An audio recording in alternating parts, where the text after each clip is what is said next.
विकास परिषद सदा जिए, अमर रहे राष्ट्रीय सिंधी भाषा विकास परिषद हरदम फले फूले। सिंधी भाषा साहित्य जो प्रचार थिए, साहित्यकारन जो गो सत्कार थिए। नई पीढ़ी जा सिंधी जुआन तरक्की कन, पंहिंजी कौम देश जो नालो रोशन कन। सिंधियुनि जा सुंदर सपना साकार थियन, सिंधु घाटीअ जा वारिस बेदार थियन। रोशन आईंदे जी पीड़ पकी रखजे, हर सिंधी तालीम वठी लाइक बणजे। सिंधी भाषा विकास परिषद सदा जिए, अमर रहे राष्ट्रीय सिंधी भाषा विकास परिषद हरदम फले फूले। अमर रहे सिंधी भाषा, अमर रहे विकास परिषद अमर रहे, अमर रहे, अमर रहे, अमर रहे।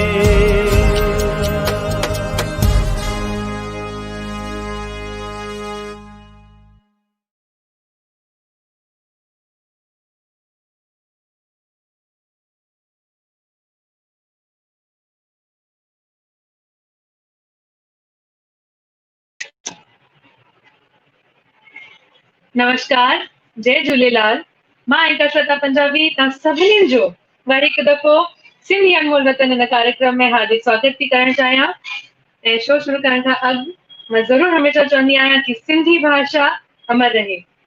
तव्हां सभिनी दर्शकनि खे मां हिते ॿुधाइणु चाहींदमि कि सिंधी भाषा अगरि तव्हां चाहियो था अमर रहे त उन लाइ कॉमेंट सेक्शन में ज़रूरु हिते असांखे मोकिलियो, सिंधी भाषा अमर रहे। Proud to be Sindhi, Sindhi हुजण ते मां फ़ख़ुरु महसूसु कयां थो या कयां थी। ऐं झूलेलाल साईं जो नारो हिते कमेंट सेक्शन में भरपूर प्यार सां मोकिलियो। असां सां जुड़ंदड़ जेका बि डिग्निटरीज़ हूंदा, असां सां जुड़ंदड़ अनमोल रतन हूंदा, उन्हनि जे लाइ प्यार भरो संदेश, उन्हनि जे लाइ अभिनंदन जा मैसेज हिते ज़रूरु तव्हां मोकिलिजो। साणे साण असांजा कार्यक्रम जा रूरिहान, कार्यक्रम जा कर्ता धर्ता मां स्क्रीन ते तो घुराइणु चाहींदमि ॾाढी ख़ुशीअ सां डॉक्टर गुरमुख जगवानी जी खे ऐं डॉक्टर पीताम्बर पीटरडलवानी जी खे। ऐं अॼु असां सां जुड़ंदा ख़ासि महिमान एनसीपीएस सेल जे तरफ़ां गोपाल देवनानी जी खे बि ऑन द स्क्रीन प्लीज। सभिनी ॾिसंदड़नि खे असांजो ही सुहिणो प्रोग्राम ऐं असांजा गोपाल देवनानी साहब खे, पीटर खे, सभिनी खे जय झूलेलाल, सचो सतराम, सुहिणो कवरराम ऐं सभिनी खे अॼु महालक्ष्मी जे सॻिड़े चुल्हनि जी सभिनी खे वाधायूं हुजनि। वाधायूं सर ऐं जय झूलेलाल। अॼु जा जेका असां सां जुड़ंदड़ अनमोल रतन आहिनि, मां उन्हनि जो तारीफ़ तव्हांखे हिते करणु चाहींदमि। असां सां अॼु जुड़ी रहिया आहिनि श्री राधाकृष्ण भाग्या जी, श्री माननीय नरेंद्र मेघरानी जी, ऐं असां सां ख़ासि अॼु जुड़ंदा वुमेन एम्पावरमेंट जी असांजी सिंधियत जेका चयो सिंधी समाज जा मानशान डॉक्टर निर्मला सुनील वाधवानी जी खे।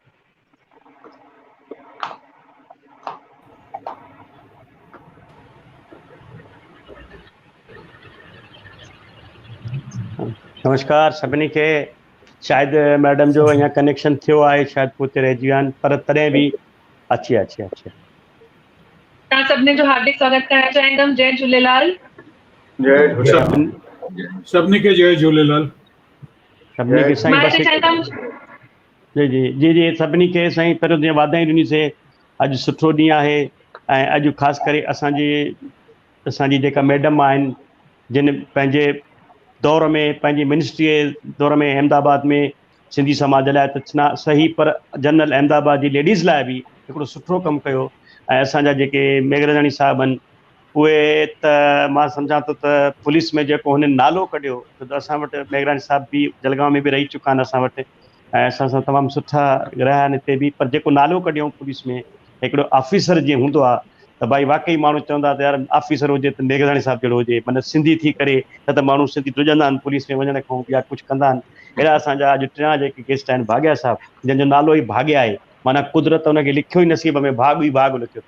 भले हुननि जो भाॻ भले हुननि जो भाॻ किताबनि में आहे, हुननि जो भाॻ किताबनि में आहे, पर हू भाॻिया आहिनि क़िस्मत जा। चवंदा आहिनि त किनारे ते वेठे वेठे तुंहिंजे हथ में कुझु बि न ईंदो। भाॻिया साहिब कंहिं शाइर चयो आहे त किनारे ते वेठे वेठे तुंहिंजे हथ में कुझु बि न ईंदो।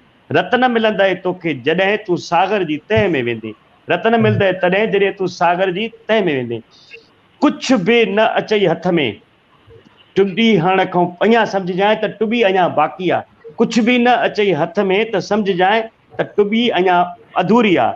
चाहे केतिरो बि हुजे मुश्किल, पर पहिरियों क़दम ज़रूरी आहे, पहिरियों क़दम ज़रूरी आहे। सो असां सभिनी जो वाह। स्वागत था कयूं ऐं उमेद था कयूं त जंहिं पंहिंजी ज़िंदगीअ में पहिरियों पहिरियों क़दम खयो हूंदो, उन क़दम खे यादि करे अॼु हिन प्रोग्राम जी असां शुरूआत कंदासीं। Peter sir. साईं, अनमोल अनमोल रतन त पहिरीं असांखे मिली विया, अनमोल रतन असांखे पहिरीं मिली विया। महिरबानी साईं। Peter sir please. मां भाॻिया साहब जो ऐं असांजो नरेंद्र भाई जो अॼु मां पहिरियों दफ़ो हिननि जो, नरेंद्र भाई जो त अॼु पहिरियों दफ़ो ॿुधंदसि। नालो ॾाढो ॿुधो आहे हिननि जो, पर कॾहिं ईअं मुलाक़ात थी कान्हे। पर अॼु लाइव स्क्रीन ते ॾिसी करे भाॻिया साहब सां 2-4 दफ़ा गॾिया आहियूं, हुननि जा लेक्चर बि अटेंड कया आहिनि। Is fantastic. ऐं असांजो देवनानी साहब NCPSL जा, ही त लाजवाब ई आहिनि। त मां सभिनी जो वेलकम थो कयां, ऐं असांजी दीदी निर्मला जो बि। ऐं जय झूलेलाल। जय झूलेलाल। जय झूलेलाल। श्वेता जी, अच्छा तव्हांजो डॉक्टर साहब, तव्हांजो हिन सिंधी अनमोल रतन प्रोग्राम में सभिनी जी तरफ़ों तव्हांजो स्वागत आहे, ॾिसंदड़ तरफ़ों। जय झूलेलाल सभिनी खे। जी जी श्वेता जी, हाणे प्रोग्राम शुरू कंदा। हिक खे पहिरियों देवनानी साहिब खे स्टेज ते घुराइण चाहिंदा। जी बिल्कुलु गुरमुख जी, तव्हां सभिनी जो धन्यवाद, तव्हां सां गॾु जुड़ियो। त पहिरीं मां हिते घुराइण चाहींदमि गोपाल जी खे ऑन स्क्रीन, जेका NCPSL जा मेंबर आहिनि। गोपाल देवनानी जी। जी नमस्कार सर, जय झूलेलाल। नमस्कार, जय झूलेलाल। मां शुक्रिया कंदुमि सुहिणा सिंधी पुणे जो, जेको हेॾो बढ़िया प्रोग्राम हलाए रहिया आहिनि। ऐं NCPSL जो जेको मेन एम आहे सिंधी भाषा जो प्रचार ऐं प्रसार करणु। ऐं भाॻिया साहब बि असांजा अॼु अनमोल रतन ठही करे आया आहिनि हिन में। मां उन्हनि खे वाधायूं थो ॾियां। उहो असांजा मेंबर बि आहिनि NCPSL जा। ऐं मैडम निर्मला वाधवानी मैडम जेके आहिनि, डॉक्टर निर्मला वाधवानी, उहे बि असांजे हिते स्पेशल इनवाइट करे NCPSL में मीटिंग ॾाढी अटेंड करण ईंदा आहिनि। त बाक़ी NCPSL जा जेके पर्पज़ आहे, एम आहे, विज़न आहे असांजो सिंधी भाषा खे अॻियां वधाइणु, उनजे लाइ असांजी कुझु स्कीम्स आहिनि। मां चाहींदुसि कि इहे स्कीम्स वधीक में वधीक पॉपुलराइज़ थियनि ऐं हर को माण्हू हिन जो फ़ाइदो खणी सघे। त मां शॉर्टकट में थोरो ॿुधाईंदुसि कि NCPSL 25 साल पहिरीं एस्टेब्लिश थी हुई भारत सरकार जी मिनिस्ट्री ऑफ HRD जे अंडर। हाणे जंहिंखे मिनिस्ट्री ऑफ HRD खे चेंज करे मिनिस्ट्री ऑफ एजुकेशन करे छॾियो अथऊं, त उनजे अंडर 25 साल पहिरीं एस्टेब्लिश थी हुई। ऐं 25 सालनि में NCPSL ॾाढा कम कया आहिनि। ऐं बेसिकली असां सिंधी लिटरेचर खे अॻियां वधाईंदा आहियूं, छो त सिंधी भाषा खे वधाइण में अॻियां लिटरेचर जो ॾाढो वॾो रोल आहे। ऐं जेके बुक्स लिखंदा आहिनि, राइटर्स आहिनि असांजा, या मैगज़ीन्स लिखण वारा आहिनि, उन्हनि खे अॻियां वधाइण लाइ असांजी हिकु स्कीम आहे बल्क परचेज जी, जंहिंमें असां 150 लाइब्रेरीज़ ऑल ओवर इंडिया असां खोलियल आहिनि, जंहिंजे लाइ असां बुक्स परचेज कंदा आहियूं। जेके राइटर्स की बुक्स परचेज कंदा आहियूं 150 बुक्स, ऐं लाइब्रेरीज़ में फ्री ऑफ कॉस्ट मोकिलींदा आहियूं। त that's a scheme for bulk purchase. हिकु ॿी असांजी स्कीम आहे जंहिंमें असां पब्लिशर्स खे हेल्प कंदा आहियूं। जेके राइटर्स किताब लिखणु चाहींदा, लिटरेचर लिखणु चाहींदा, पर किताब लिखाइण में थोड़ी दिक़त आहे, कुझु आहे हुन में पब्लिशिंग में का प्रॉब्लम आहे, माली मदद करण लाइ असां हुन में रहंदा आहियूं। त पब्लिशर स्कीम में असां पब्लिकेशन स्कीम में माली मदद कंदा आहियूं राइटर्स खे। हिनजे अलावा राइटर्स खे असां अवार्ड्स ॾींदा आहियूं। हर साल असां 2 awards, life time achievement awards ॾींदा आहियूं। ऐं ॿिया जेके लिटरेचर अवार्ड्स आहिनि, 1-1 लख जा 10 लख अवार्ड उहे ॾींदा आहियूं, 10 अवार्ड्स ॾींदा आहियूं। त टोटल हिकु साल में असांजा 20 लख रुपया अवार्ड्स में वेंदा आहिनि, जेके असां सिंधी राइटर्स खे ॾींदा आहियूं। इन जे अलावा असांजी मेन जेको आहे सिंधी भाषा, त असां सिंधी भाषा खे पढ़ाइण लाइ क्लासिस हलाईंदा आहियूं। या पूरे भारतवर्ष में डिफरेंट NGOs आहिनि जेके क्लासिस हलाईंदा आहिनि ऐं सिंधी ॿारनि खे सिंधी पढ़ाईंदा आहिनि। उन खां पोइ लास्ट में असां एग्ज़ाम वठी करे सर्टिफिकेट ॾींदा आहियूं। त मूंखे ॿुधाईंदे हुए ॾाढी ख़ुशी थी थिए कि पिछले साल में असांजा ॿार जेके हुआ क्लासिस में अटेंड करण वारा, एनरोलमेंट थियण वारा, उहे 9,680 हुआ, जेके अॼु ताईं जो 5 सालनि में रिकॉर्ड आहे। एतिरा ॿार पहिरीं कॾहिं बि न थिया। त इहा सभु थिए थो पियो। असांजा वाइस चेयरमैन श्री घनश्याम कुकरेजा आहिनि ऐं असांजा डायरेक्टर श्री प्रताप पिंजानी आहिनि।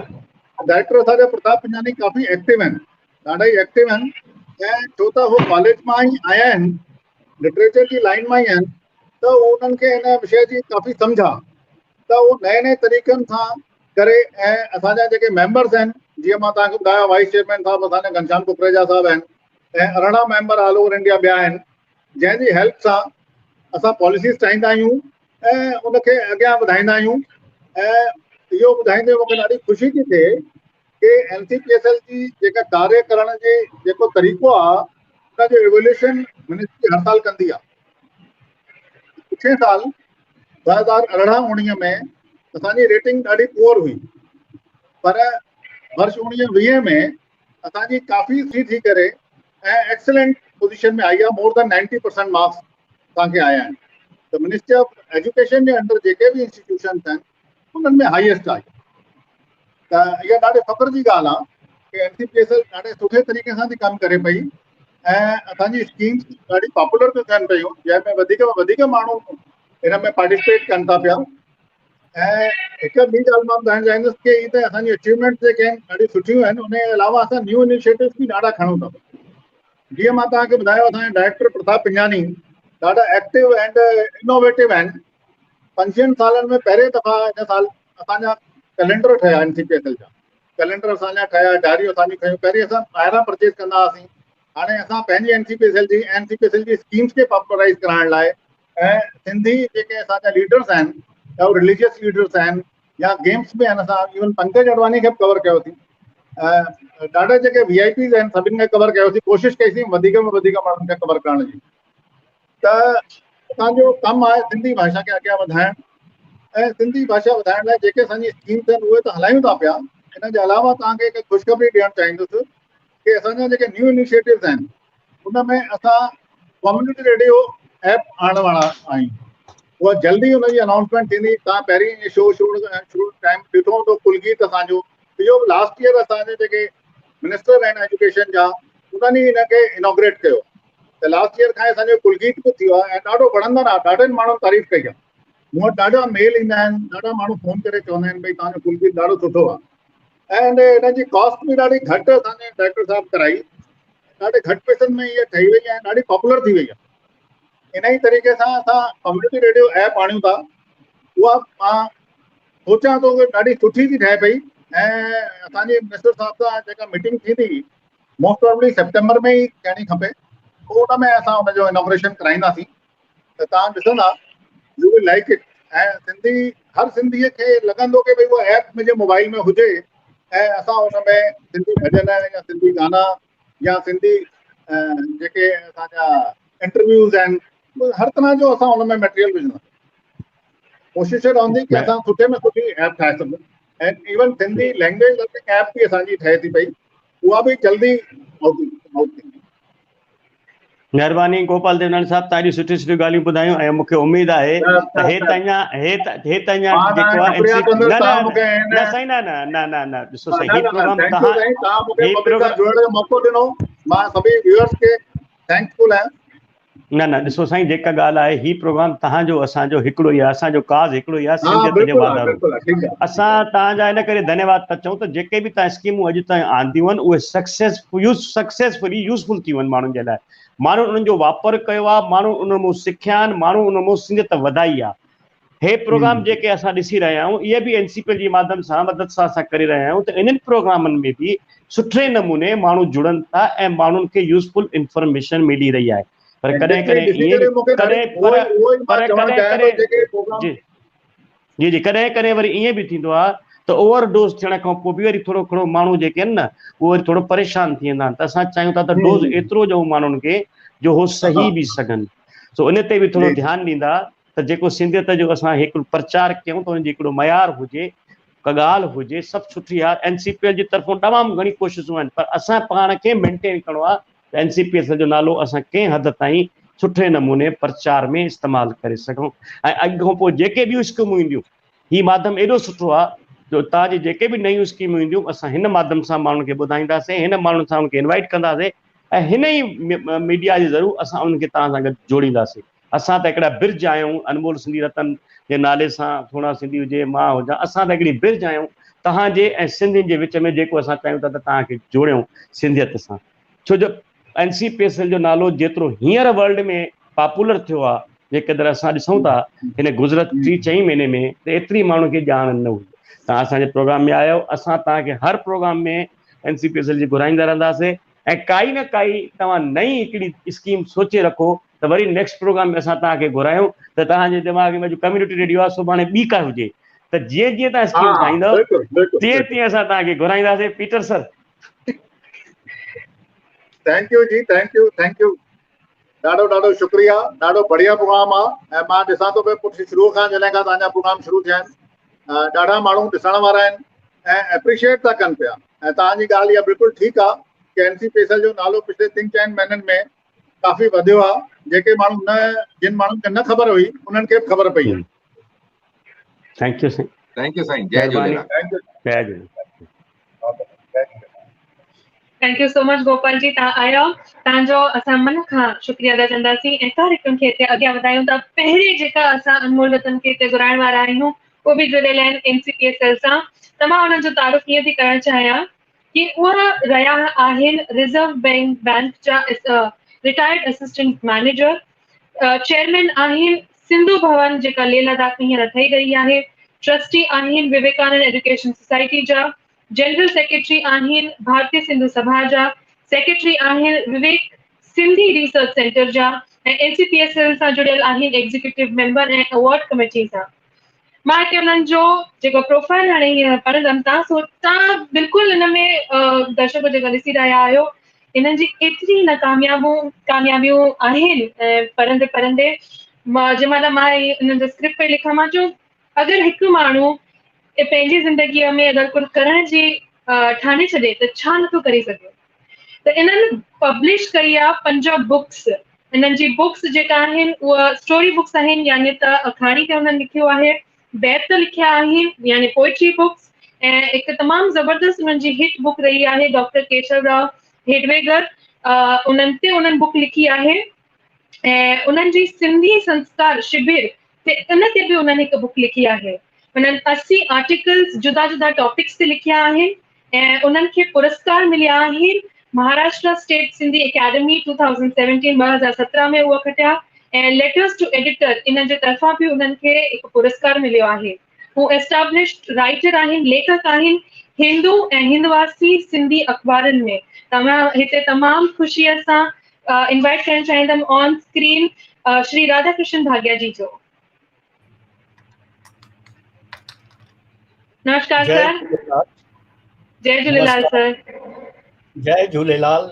जय सिंधु माता, जय भारत माता। जय भारत माता, जय सिंधु माता। तव्हांजो मां मन सां हिते हार्दिक वरी हिकु दफ़ो स्वागत करणु चाहींदमि भाग्या जी। धन्यवाद, जी सर। तव्हांजी वॾी वॾी महिरबानी।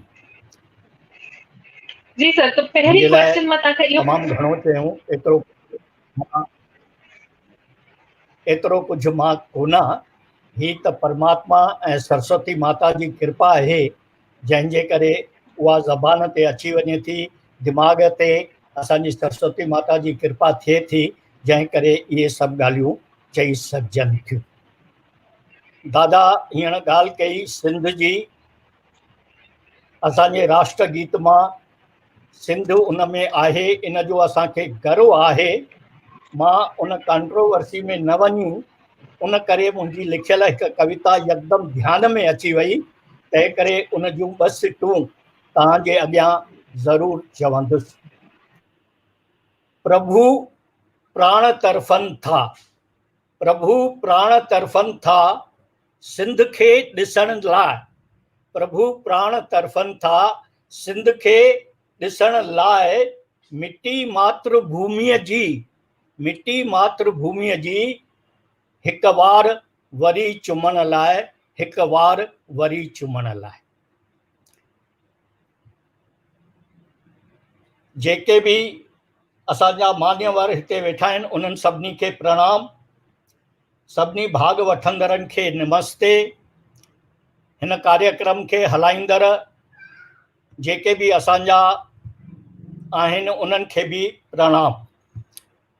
मूं हिकु आर्टिकल लिखी हुई, उन आर्टिकल जो जेको उनवान आहे उहो उनवान आहे त चरियाई इतिहास रचींदा आहिनि। वरी मां चवां थो, चरियाई इतिहास रचींदा आहिनि। इन सॼे संसार में जेको इतिहास रचिया विया आहिनि उन्हनि माण्हुनि खे पहिरीं हर को चरियो ई चवंदो आहे। हुननि जे दिमाग़ ते जॾहिं उहा चरियाप चढ़ंदी आहे तॾहिं हू संसार में एॾा वॾा कम कंदा आहिनि जो हू इतिहास रचींदा आहिनि। मां जेको ॻाल्हाइण वारो आहियां उहो सिंधी ॿोली ऐं सिंधियत ते। पहिरीं मां भेण श्वेता खे चवंदुसि तव्हांखे इन नमूने खपे या पहिरीं तव्हां सुवाल जवाबु कंदा? जीअं तव्हांखे खपे मां उन नमूने हलणु थो चाहियां।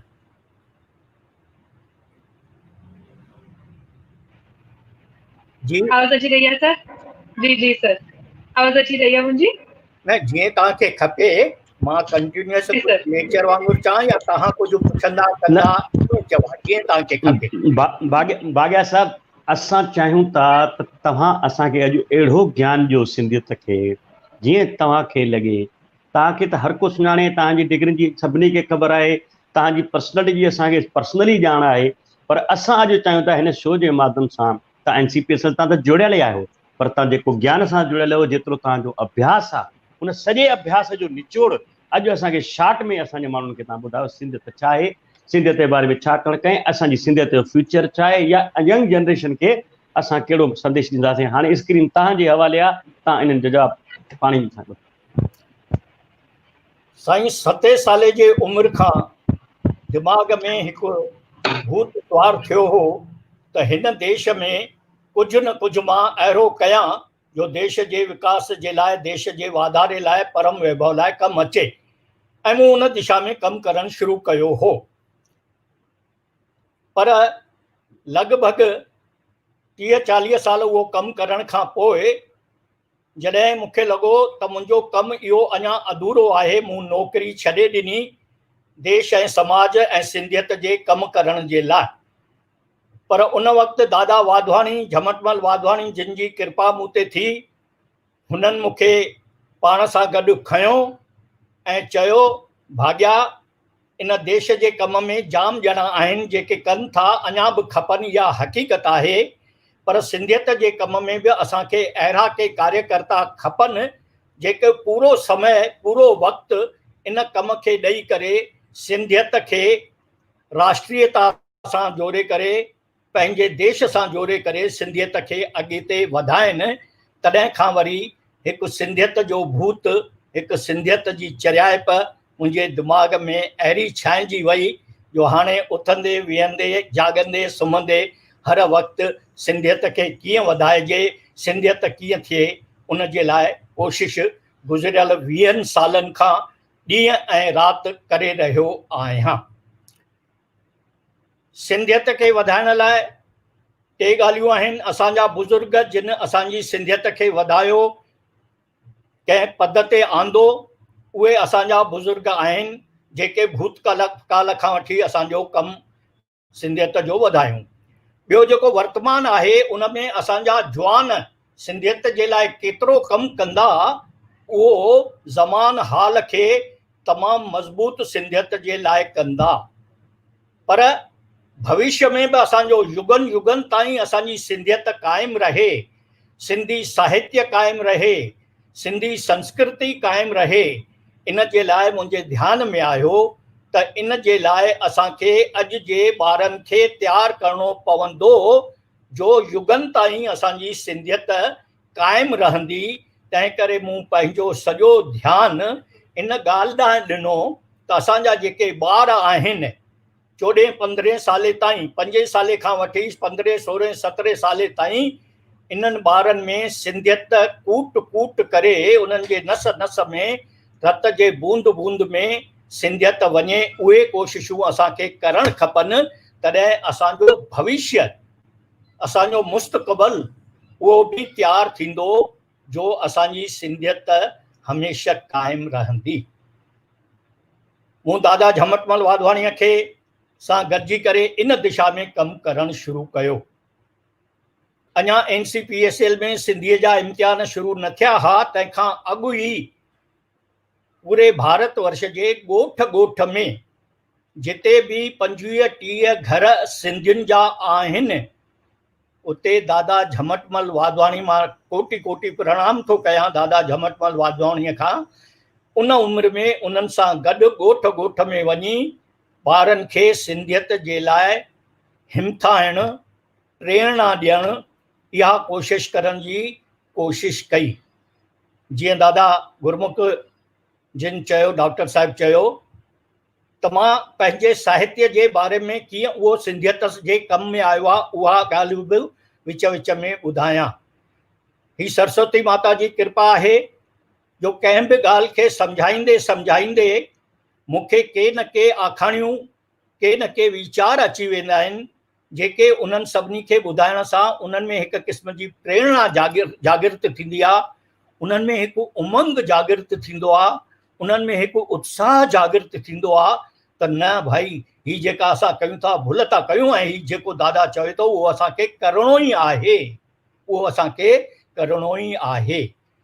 सिंधी ॿोलीअ जे बारे में उन्हनि खे सभु ॻाल्हियूं ॿुधाईंदे ॿुधाईंदे पहिरीं आखाणी जेका मूंखे ध्यानु में आई हुई, दादा जे सम्मुख मूं उहा चई, छा तूं माउ खे सुञाणी, छा तूं माउ खे सुञाणी, तूं चाचीअ खे सुञाणी थो, तूं मामीअ खे सुञाणी थो, तूं मासीअ खे सुञाणी थो, तूं कंहिं परदेसनि खे बि सुञाणी थो, पर सुवालु आहे त छा तूं माउ खे सुञाणी? सभई मुंडा सुवाल भरी नज़र सां ॾिसंदा हुआ त ही कहिड़ो सुवालु आहे? केरु भला माउ खे न सुञाणंदो आहे? संसार में कॾहिं ईअं थी सघे थो त केरु माउ खे न सुञाणंदो हुजे? ही दादा कहिड़ो सुवाल थो पुछे? ही ग़लति सुवालु आहे दादा जो। पोइ जॾहिं वरी मां उनखे ॿुधाईंदो आहियां त हिंदी तव्हांजी चाची आहे, मराठी तव्हांजी मासी आहे, ॿी का ॿोली जेका लोकल आहे उहा तव्हांजी मासी आहे, पर इन्हनि मां अंग्रेज़ी तव्हांजी साहेड़ी आहे परदेस मां आयल, पर इन्हनि मां का बि तव्हांजी माउ कोन्हे। तव्हां इन्हनि सभिनी खे सुञाणो था, मासीअ खे, चाचीअ खे, मामीअ खे, परदेसनि खे, पर छा सिंधी ॿोलीअ खे, पंहिंजे माउ खे सुञाणो था? जॾहिं इहा ॻाल्हि उन्हनि जे साम्हूं ईंदी आहे तॾहिं उन्हनि जे हृदय खे लॻंदो आहे त बराबरि असां सभिनी खे सुञाणूं था, पर पंहिंजे माता खे कोन था सुञाणूं। ऐं पोइ उन वक़्तु ई केतिरा ॿार प्रॉमिस कंदा आहिनि त दादा हिन साल असां पक ई पक सिंधी ॿोली सिखंदासीं।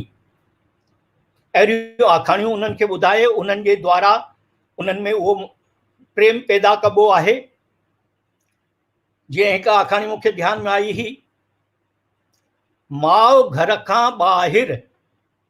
हाणे इहो बि जॾहिं कंहिंखे पंहिंजनि सिंधियुनि खे चऊं भाई तव्हां माउ खे घर खां ॿाहिरि कढी छॾियो आहे, हींअर तव्हांखे ध्यानु में ईंदो हूंदो, पर ओॾी महिल त उन्हनि खे अजब लॻंदो आहे त भाई कमाल आहे, असां माउ खे प्यारु कयूं था, माउ खे इज़त ॾियूं था, ऐं हीउ दादा कीअं थो चए त भाई माउ घर खां ॿाहिरि? त पोइ मां ॿुधाईंदो आहियां न, अॼु असांजे घर में ॿियनि ॿोलियुनि जूं केतिरियूं मायूं अची वियूं आहिनि जिन खे असांजे घर में स्थान आहे, पर असांजी सिंधी ॿोली अॼु घर खां ॿाहिरि आहे, असांजे घर में कोन्हे। यानी असां पंहिंजे माउ खे घर खां ॿाहिरि कढी छॾियो आहे। ॿोलीअ खे सिधो उन्हनि जे माउ सां जोड़ण सां तमामु घणो असरु उन्हनि ॻाल्हियुनि ते पवंदो आहे। हींअर अञा असां ॻाल्हि कईसीं पंहिंजे वतन जी, सिंध जे बारे में। उन बारे में मूं हिकु आखाणी लिखी जेका ॿुधाईंदे ॿुधाईंदे मुंहिंजे बि अखियुनि में पाणी अची वियो ऐं पंहिंजे पोटीअ खे जॾहिं उहा ॿुधाई पिए तॾहिं उनखे बि अजब लॻो। कहाणीअ जो नालो हो पप्पा असांजो ॻोठु किथे आहे। राति जो सुम्हियो पियो होसि, मुंहिंजी पोटी गॾु हुई। उन पुछो दादा असांजो ॻोठु किथे आहे। मां वाइड़ो थी वियुसि, अॼु ही कहिड़ो सुवाल थी पुछे।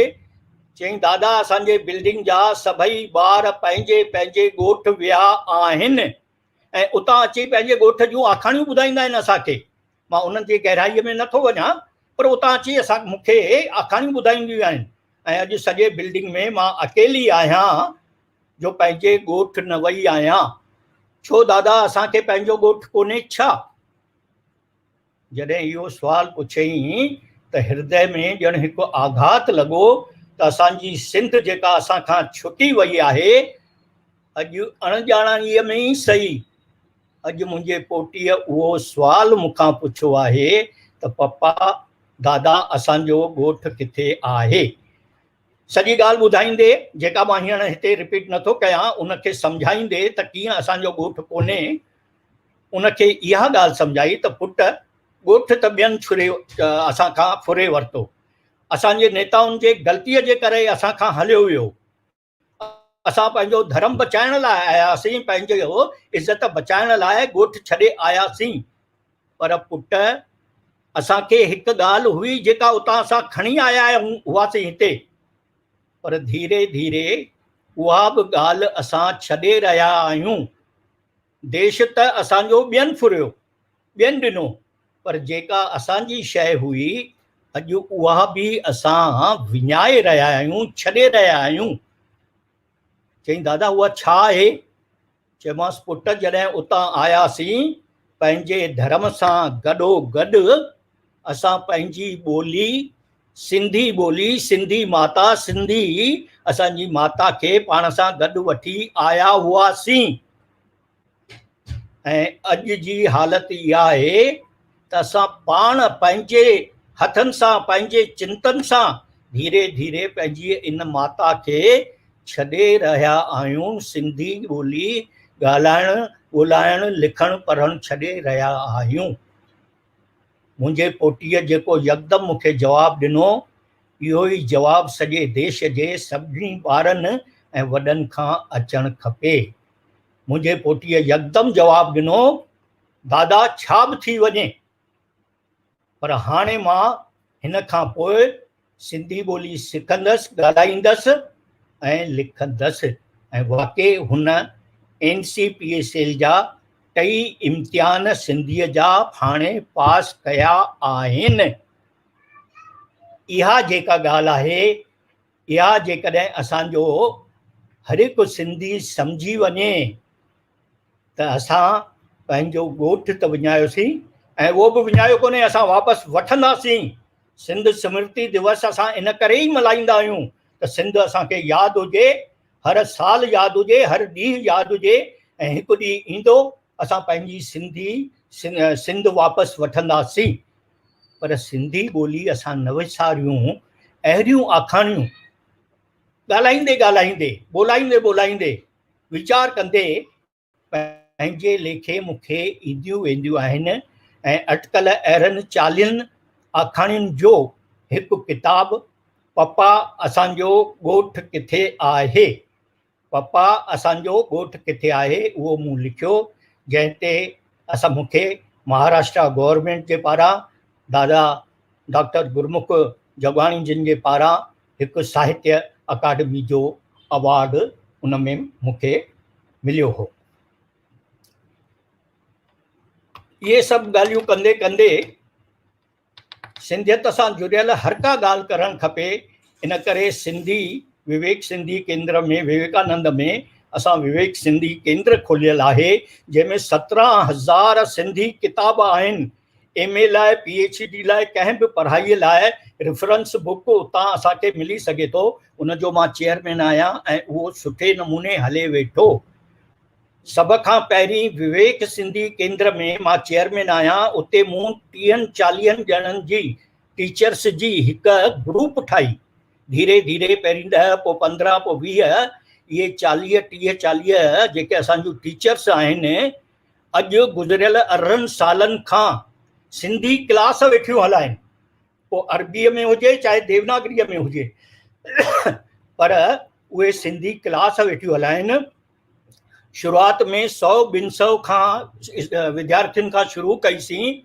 अॼु हिन साल असांजा 1500 ॿार रजिस्टर्ड थिया ऐं उन मां 1150 ॿार इम्तिहान में वेही इम्तिहान पास कयो अथऊं। इहा सॼी कामयाबी विवेक सिंधी केंद्र जे पारां, उन में जेका असां ग्रुप ठाही आहे टीचर्स जी, उन जे पारां, उन जो चेयरमैन हुअण जे नाते मुंहिंजे कोशिशुनि सां अॼु इहो कयो आहे। 2003-04 खां इहा कमु चालू आहे ऐं अॼु ताईं न बि न त 9-10 हज़ार ॿारनि खां इहो सिंधीअ जो इम्तिहान असां पास करायो आहे। सिंधीअ जो कमु करिणो आहे, सिंधियत लाइ कमु करिणो आहे, माना छा करिणो आहे। हीअ केॾी वॾी कामयाबी आहे ऐं केॾी वॾी अचीवमेंट आहे असांजी, त भई 9-10 हज़ार ॿार सिंधी इम्तिहाननि में वेठा आहिनि। विवेक सिंधी केंद्र जे पारां उन जूं 40 टीचर्स तयारु थियूं आहिनि जेके सिंधी पाढ़नि वेठियूं ऐं लगातार उहो कमु अॼु ताईं वधी वियो आहे। ऐं सॼे देश में जेको भ्रमण कयोसीं, असांजे गोपाल भाउ देवनाणीअ हींअर ॿुधायो त हिन अॻे साल 9,000 ॿार इन सिंधी इम्तिहान में वेठा, जंहिंजी शुरूआति दादा झमटमल वाधवाणीअ सां मिली करे ॻोठ ॻोठ में वञी करे 2002 खां असां शुरूआति कई आहे। इहा त प्रेरणा जी ॻाल्हि आहे, पर इन खां सवाइ बि असांखे लॻो त ॿारनि खे जॾहिं चऊं था सिंधी पढ़ो, माइटनि खे चऊं था त उहे आनाकानी था कनि। हिकु ॻाल्हि जेका दिमाग़ में आई त वेकेशन जे वक़्तु, मोकलुनि जे वक़्तु ॿार फ्री आहिनि, ख़ाली आहिनि, उन्हनि जा माइट बि था चाहिनि त ॿार वञनि किथे, 3-4 कलाक वञनि किथे, वञी विहनि त असां बि घर जो कुझु कमु करे सघूं, घर खे ॾिसी सघूं, कुझु ॿाहिरि वञनि। त असां उन वक़्तु सिंधी समर कैंप्स शुरू कयूंसीं। माना हफ़्ते में ॿार 8 ॾींहं 10 ॾींहं असां वटि अचनि, 3.5-4 कलाक असां वटि अचनि, नचंदे नचंदे, टुपंदे टुपंदे, ॻाईंदे वॼाईंदे, कंहिं बि क़िस्म जी पेन हथ में न, कंहिं बि क़िस्म जी पेंसिल हथ में न, पर उन्हनि खे नचाईंदे, ॻाईंदे, कुॾाईंदे, ॿुधाईंदे, उन्हनि सां ॿारनि जहिड़ो थी करे असां अहिड़नि ॿारनि जूं समर कैंप्स चालू कयूंसीं, जंहिंखे हाणे असां चऊं था सिंधी संस्कार केंद्र। छो जो ध्यान में आयो त ख़ाली असां सिंधी कोन था सेखारियूं, असां सुठो थियण जा संस्कार बि उन्हनि खे ॾियूं था।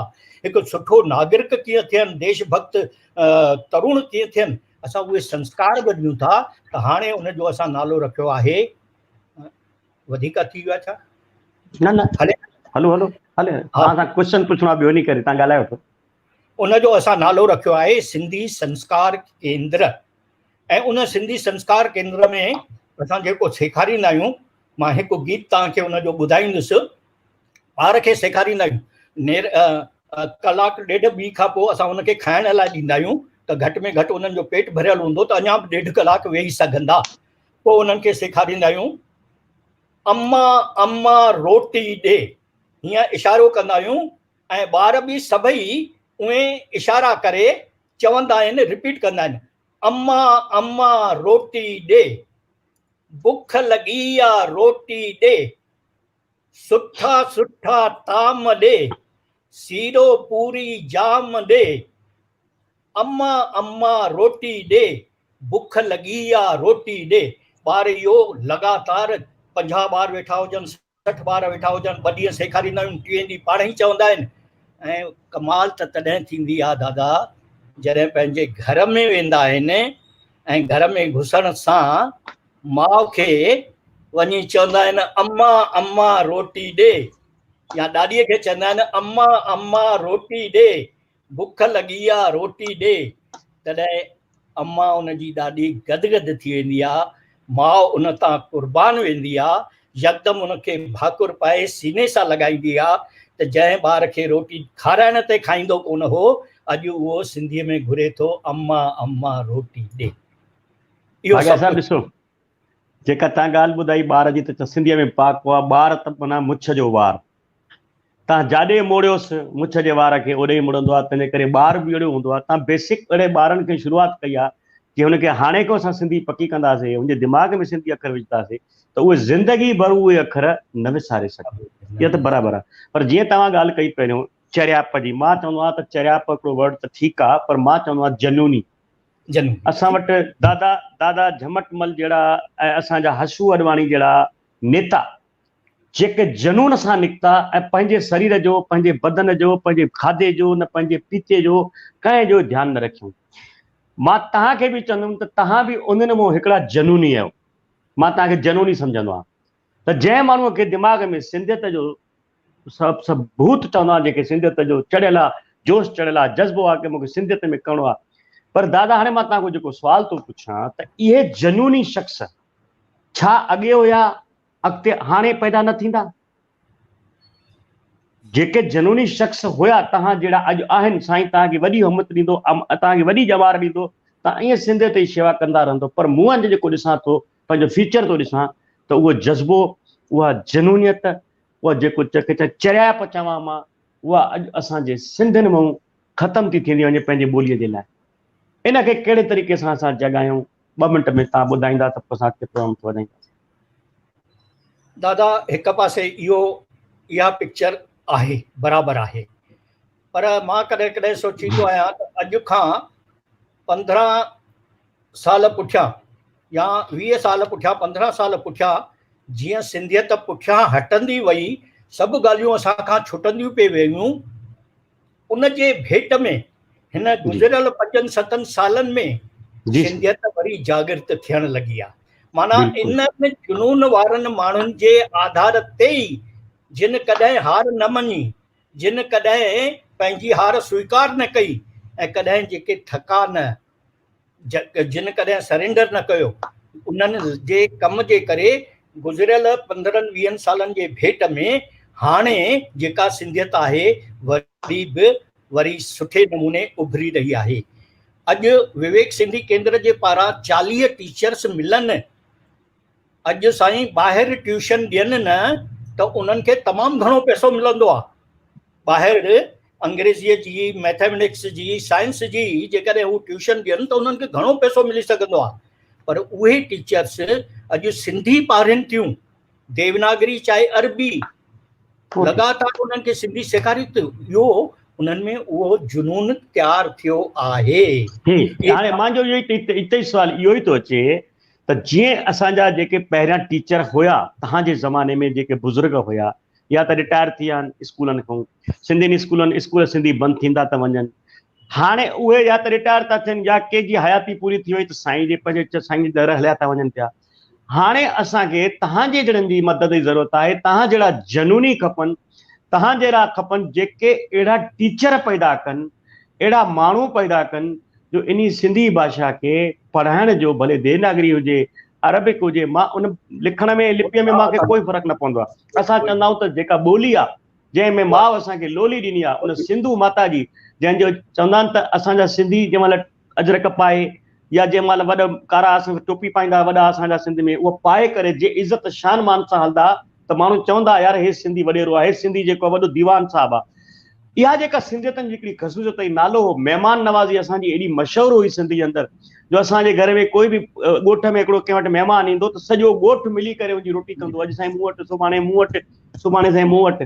महिमान थकिजी पवंदो हुयो, पर हाणे अहिड़ा ॾींहं अची विया आहिनि जो पंहिंजे घर में बि को महिमान थो अचे त चऊं था यार कॾहिं वेंदो भला।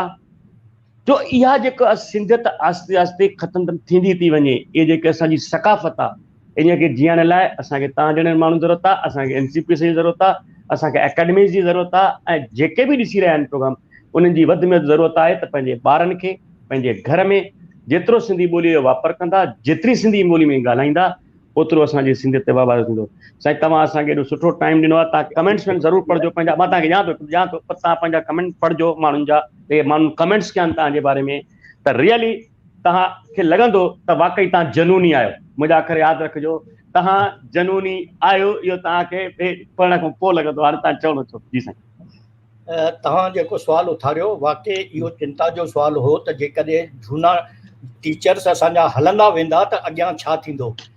इन में मूंखे थोरी ख़ुशी आहे त अॼु असांजा जेके 40 टीचर्स मूं ॿुधाया सिंधीअ लाइ तयारु थिया आहिनि, उहे सभु मिडिल एज जा आहिनि। Very good. 30 खां वठी 40-45 जे उमिरि जे अंदरि आहिनि जेके ही सिंधी सभु कुझु पारीनि था। ऐं असां वरी साईं तव्हांखे असां ॿीहर हिकु दफ़ो तकलीफ़ ॾींदासीं NCPS प्रोग्राम में। असांजो ॿियो जेको टॉपिक तव्हां सां रहंदो त तव्हां असांखे इहो ॿुधाईंदव त सिंधियत खे वधाइण लाइ जेको असां नओं एपिसोड में तव्हांखे ॿीहर घुराईंदासीं। असांखे तव्हांखे घणियूं ॻाल्हियूं करणियूं आहिनि, असां तव्हांखे 3 या 4 एपिसोड कंदासीं। असांखे नेक्स्ट सेशन में तव्हां इहो ॿुधाइजो त सिंधियत खे वधाइण जे लाइ NCPSL खे कहिड़ियूं महाराष्ट्र एकेडमी खे या हर एकेडमी खे जेका स्टेट में कमु करे रही आहे त कहिड़ियूं कहिड़ियूं स्कीमूं ॾिनियूं वञनि जंहिंमें असांजी सिंधी ॿोलीअ जो वाधारो थिए, सिंधी पढ़ाईअ जो वाधारो थिए ऐं सिंधी समाज जूं जेके ओरिजिनल रस्मूं रवाज रीतियूं आहिनि उहे क़ाइमु रहनि। इहो असां तव्हांखे नेक्स्ट एपिसोड में घुराए असां इहो तव्हां खां पुछंदासीं।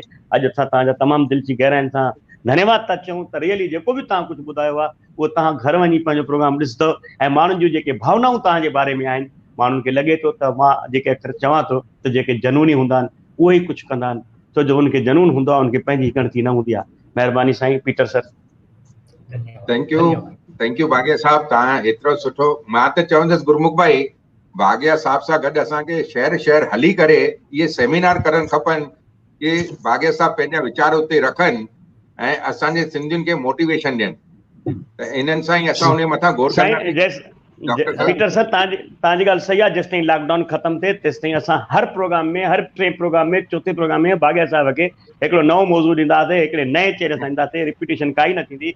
ऐं मूंखे ॿुधाए तव्हांखे भाग्य साहब हिकिड़ो खज़ानो न आहे, हिकिड़ी यूनिवर्सिटी आहे सिंधियत जी। जय झूलेलाल।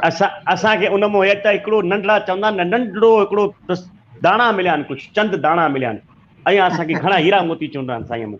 महिरबानी साईं। ऐं सीता जी तव्हां हाणे ॿिए घुराईंदा। जी सर जी बिल्कुल। नमस्ते। भाग्य जी जहिड़ा जुनूनी शख़्स असां सां जुड़िया, असांखे ॾाढी ख़ुशी थी। असां उन्हनि जो शुक्रिया अदा बिल्कुलु तहे दिलि सां कयूं था। साणी सां अहिड़े ई जुनून सां मां हिते स्क्रीन ते घुराइणु चाहींदमि असांजा ॿिया जेका अनमोल रतन आहिनि उन्हनि खे घुराईंदे पहिरियों मां उन्हनि जो तारीफ़ कराइणु चाहींदमि तव्हां सभिनी जे विच में। मां उन्हनि जे बारे में हिते जंहिं महिल पढ़ंदमि। जी गुरमुख जी। जी न तव्हां पर ॿुधायो। जी बिल्कुलु। जी सर बिल्कुलु। त मां हिन जे बारे में जंहिं महिल पढ़ंदमि हुननि जो तारीफ़ ॾींदमि त मूंखे लॻे थो पहिरीं शइ में मां तव्हांखे चयो हुयो कि भई इन्हनि सां थोरो हमेशह हर कोई शख़्स, गुरमुख जी तव्हां बि ॿुधंदव त हर कोई शख़्स थोरो ॾकी रहंदो आहे, पर जंहिं महिल मां हुननि सां ॻाल्हायो त ॾाढो ई मज़ेदार ऐं ॾाढा ई जेको चइबो आहे न भई जुनूनी माण्हू या हिकु शख़्स जेको ऑलवेज जॉली हूंदो आहे, उहो मूंखे लॻा त मां हुननि जी तारीफ़ बिल्कुलु जॉली वांगुरु ई कंदमि। उन्हनि जेका तालीम हासिल कई आहे उहा आहे BSc, MA, LLB ऐं MBA बि उन्हनि कयो आहे।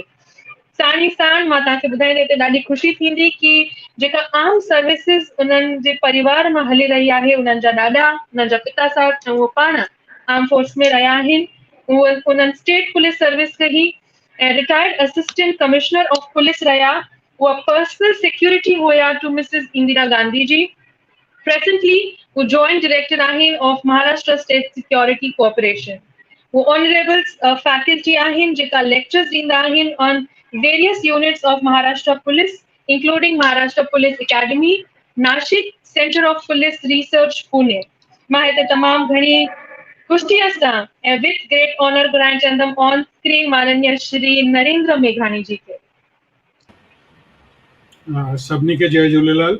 डॉक्टर साहब जय जय झूलेलाल। झूलेलाल। मेघरानी साहब तव्हांजो असांजे इन शो में स्वागत आहे। अॼु मां हिकिड़ो शेर वेठो पढ़ां पियो सुबुह जो, हिकिड़ो ॿुधाइनि बि सही त बड़ा आदमी होना अच्छी बात है, बड़ा आदमी होना अच्छी बात है, लेकिन अच्छा आदमी होना बहुत बड़ी बात है। अच्छा आदमी होना बहुत बड़ी बात है।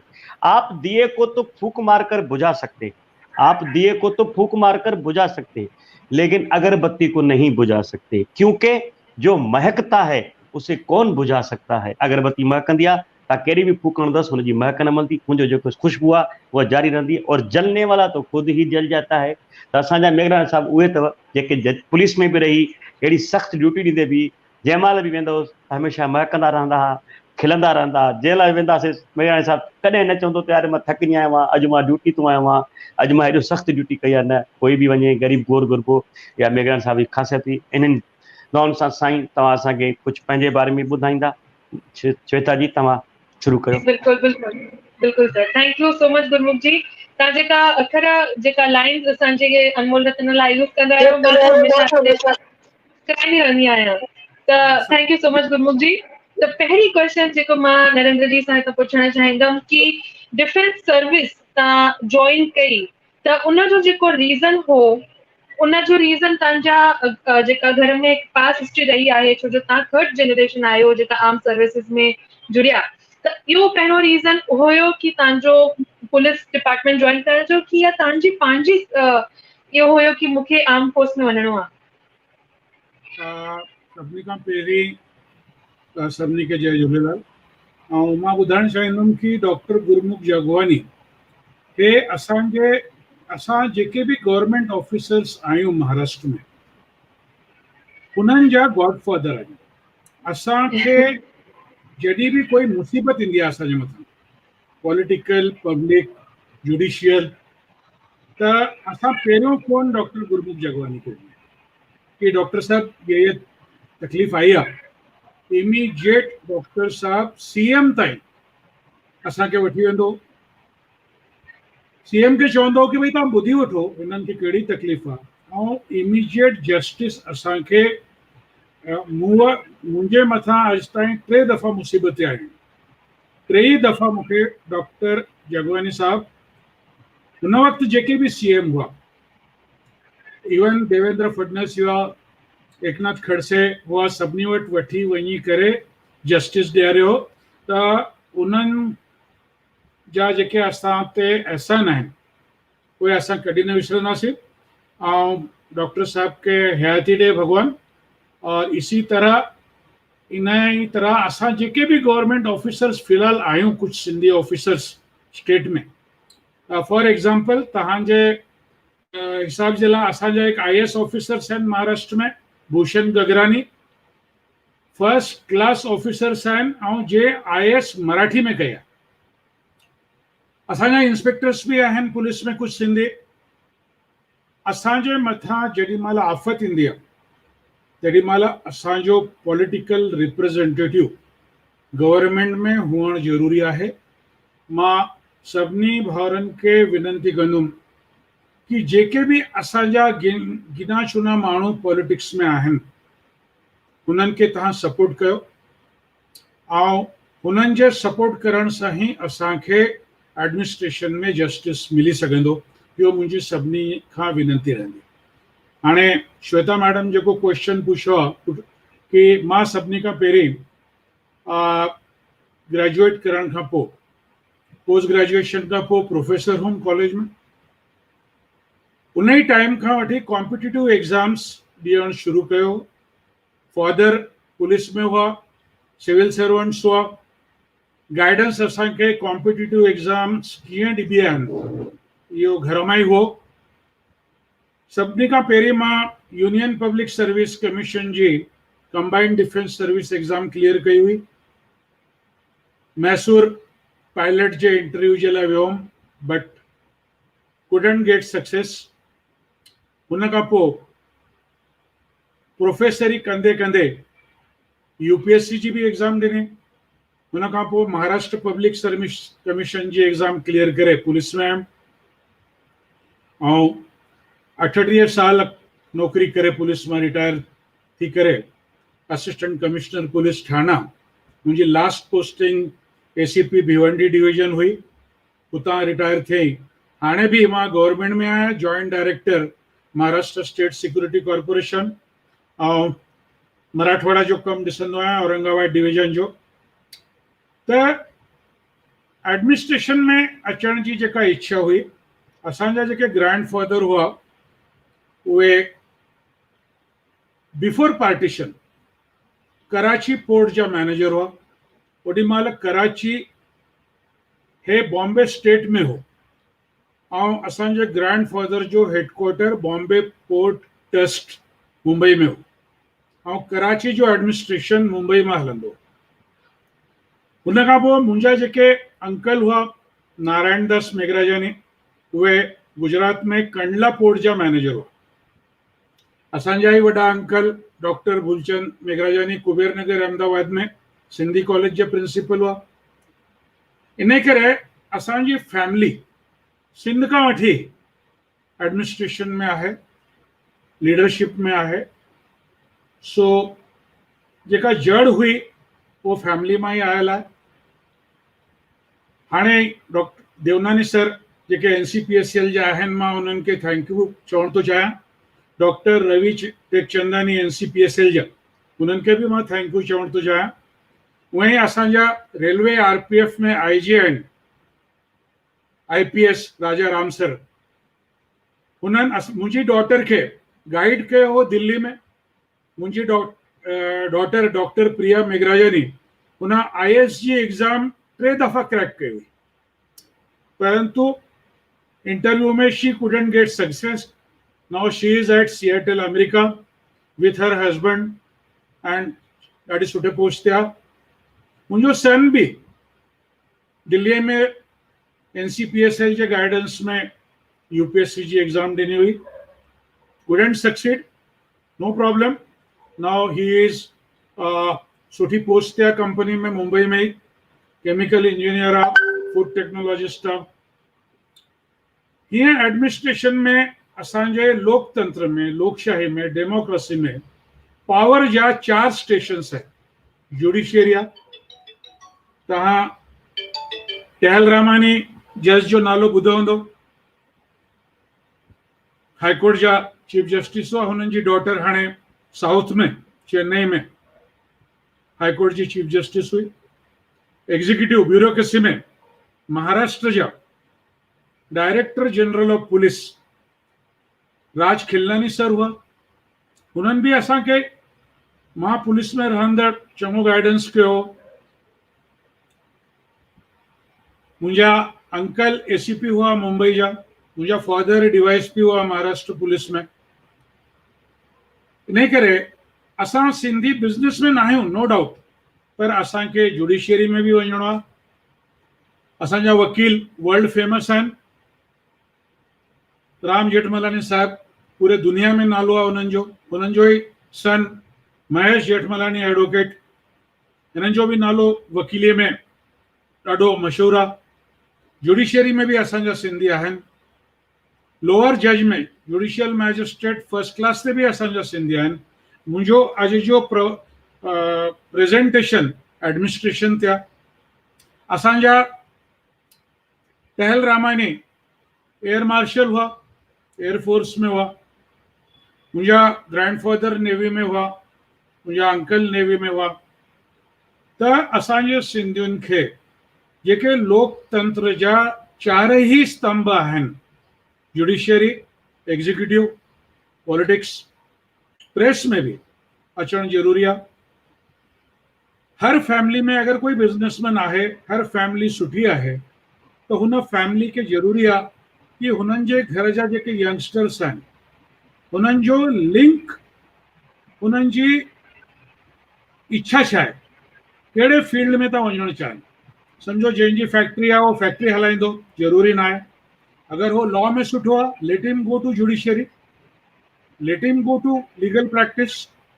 अगर वो प्रेस में आहे, जर्नलिस्ट आहे, let him go to journalism, one of the power centre.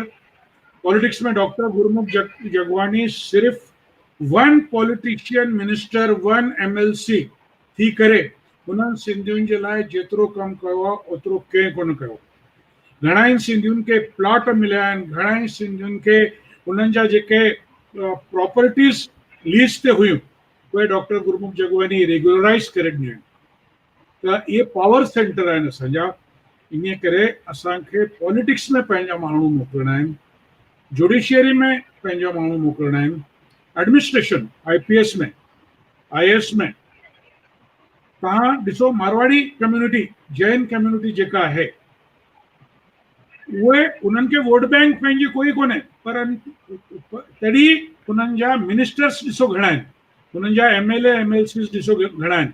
ऐं जेॾी महिल बि सभिनी खां पहिरीं जैन कम्युनिटी खे माइनॉरिटी जो स्टेटस उन्हनि जे कम्युनिटी वठी ॾिनो ऐं उनजे करे माइनॉरिटी फंड हुननि खे मिलंदो आहे, माइनॉरिटी एजुकेशन में उन्हनि खे एडमिशन्स मिलंदियूं आहिनि, मेडिकल में एडमिशन्स मिलंदियूं आहिनि माइनॉरिटी कोटा में।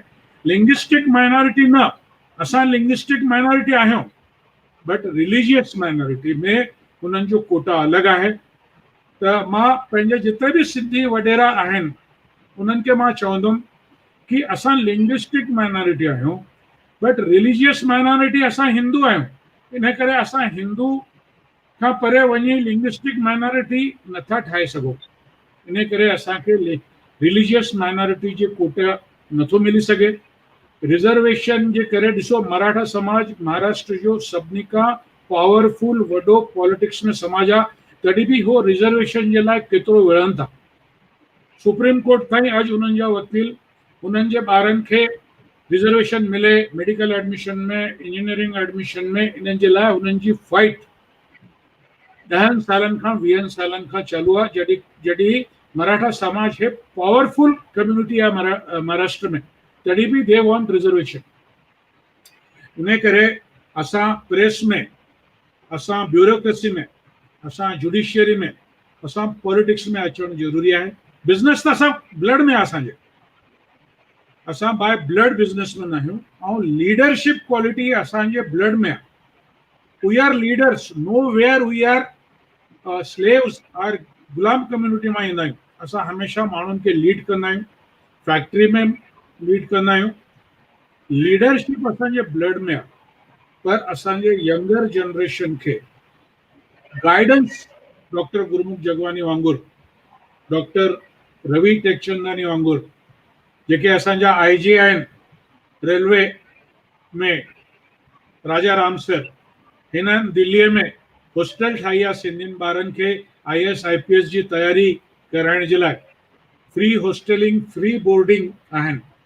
साधु वासवानी इंस्टीट्यूट में गर्ल्स कॉलेज आहे MBA जो, जिते घटि में घटि फी में सिंधी गर्ल्स के 50% रिजर्वेशन में MBA जो एजुकेशन सस्ती सुविधा उपलब्ध आहे। पर वी आर नॉट वोकल। जीअं प्राइम मिनिस्टर मोदी असांखे चयो तव्हां पंहिंजे प्रोडक्ट जे लाइ वोकल थियो। We should be vocal for our Sindhi leadership, we should be vocal for our Sindhi education. ऐं सक्सेस मिलंदो आहे हिकु पीढ़ी खे ॿिनि पीढ़ीअ खे सेक्रीफाइस करिणो पवंदो आहे, तॾहिं वञी थर्ड पीढ़ीअ खे सक्सेस मिलंदो आहे। Money is something, not everything.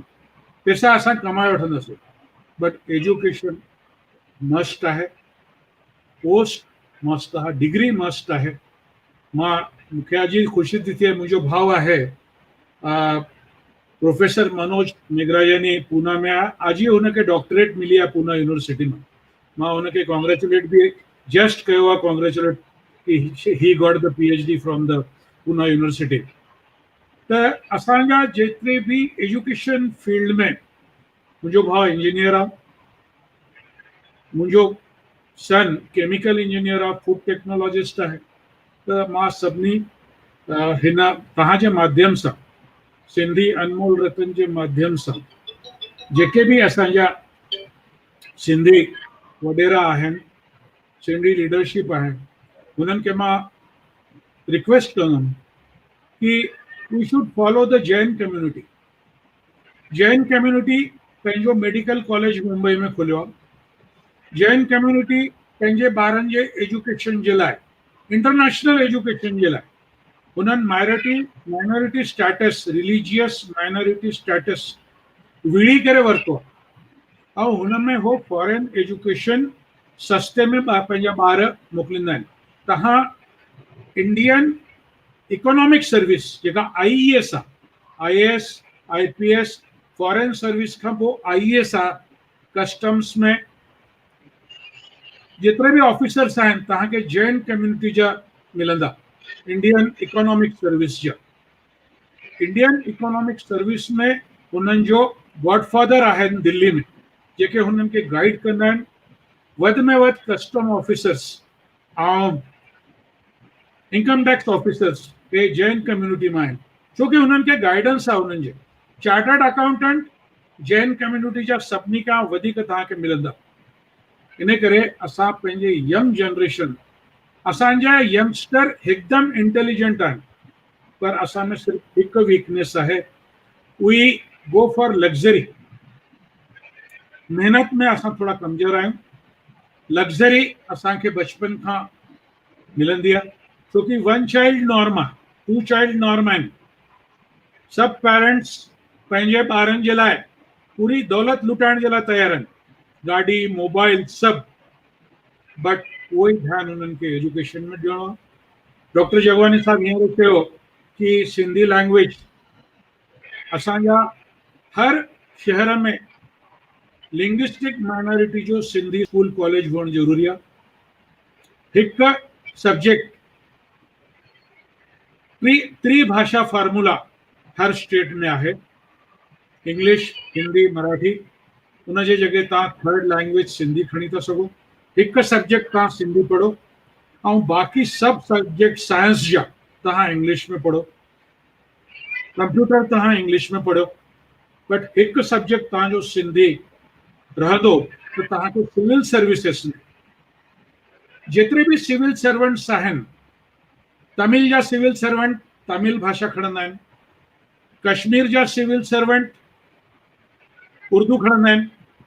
Urdu जीअं असांजी NCPSL आहे, उअं ई उर्दू लैंग्वेज जी बि सर्विस आहे, उहे उर्दू में हुननि खे गाइड कंदा आहिनि।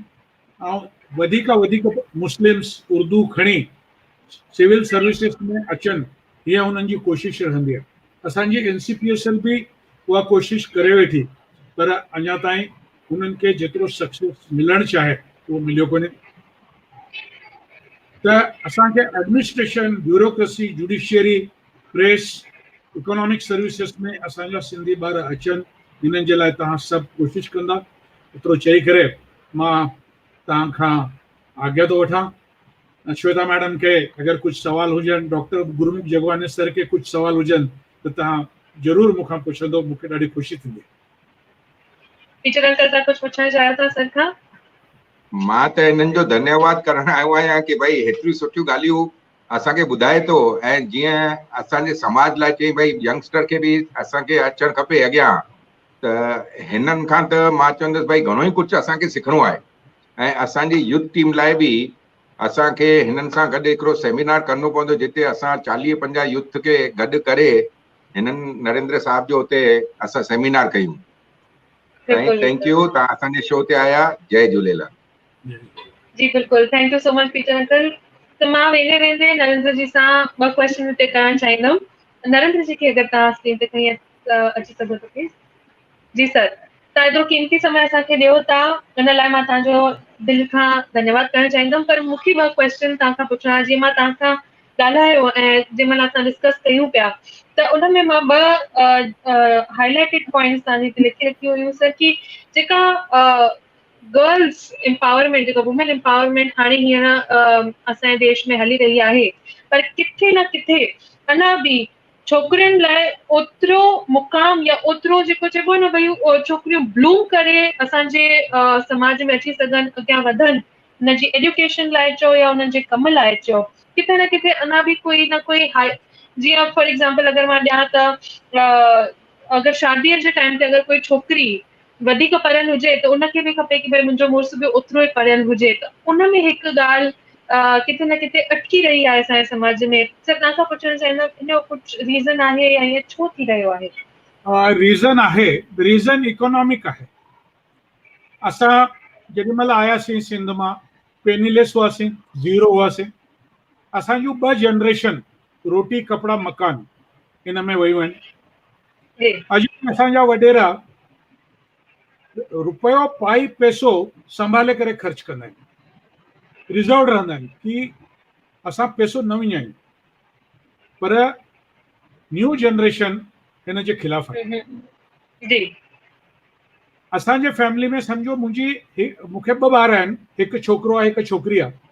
छोकिरो 10 ॿार करे हिकदमि दुकान ते वेहंदो आहे, फैक्ट्री ते वेहंदो आहे ऐं कमाइणु शुरू कंदो आहे। बट छोकिरी पढ़णु चालू रहंदी आहे, छोकी घर में रहंदी आहे। छोकिरी खे असां दुकान ते न विहारींदा आहियूं या फैक्ट्री में न विहारींदा आहियूं, त असां हुनखे एजुकेशन अलाउ कयो आहे। बट इकोनॉमिक रीज़न जे करे असां पंहिंजे छोकिरनि खे इनजस्टिस था कयूं, हुननि खे नथा पढ़ायूं। हुननि खे चवनि था बेटा तूं छा कंदे पढ़ी, असांजे घर में चङो ई पैसो आहे, तूं वेह दुकान ते 2 पैसा कमाईंदे। हिकिड़ो दुकान आहे ॿियो दुकान ठही वेंदो, हिकिड़ो मकान आहे बंगलो ठही वेंदो, 2-3 गाॾियूं अची वेंदियूं ऐं छोकिरियूं पढ़नि थियूं।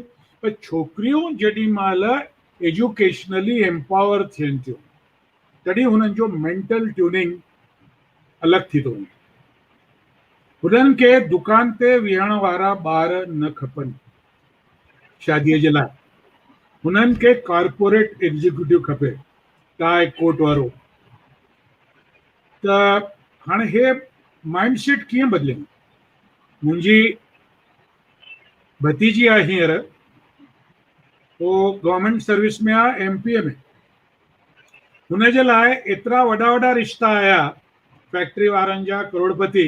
हुन न चयो कि मूंखे न करणी शादी, मूंखे एजुकेटेड सर्विस वारो बैंक वारो माण्हू हले, बट मूंखे करोड़पति दुकानदार न खपे। त हाणे हुनखे कीअं सम्झायां? मां पाण नथो हुनखे सम्झाए सघां कि बेटा तूं पंहिंजे कम्युनिटी में एतिरा तोखे सुठा घर अचनि था, तूं शादी छो नथी करी?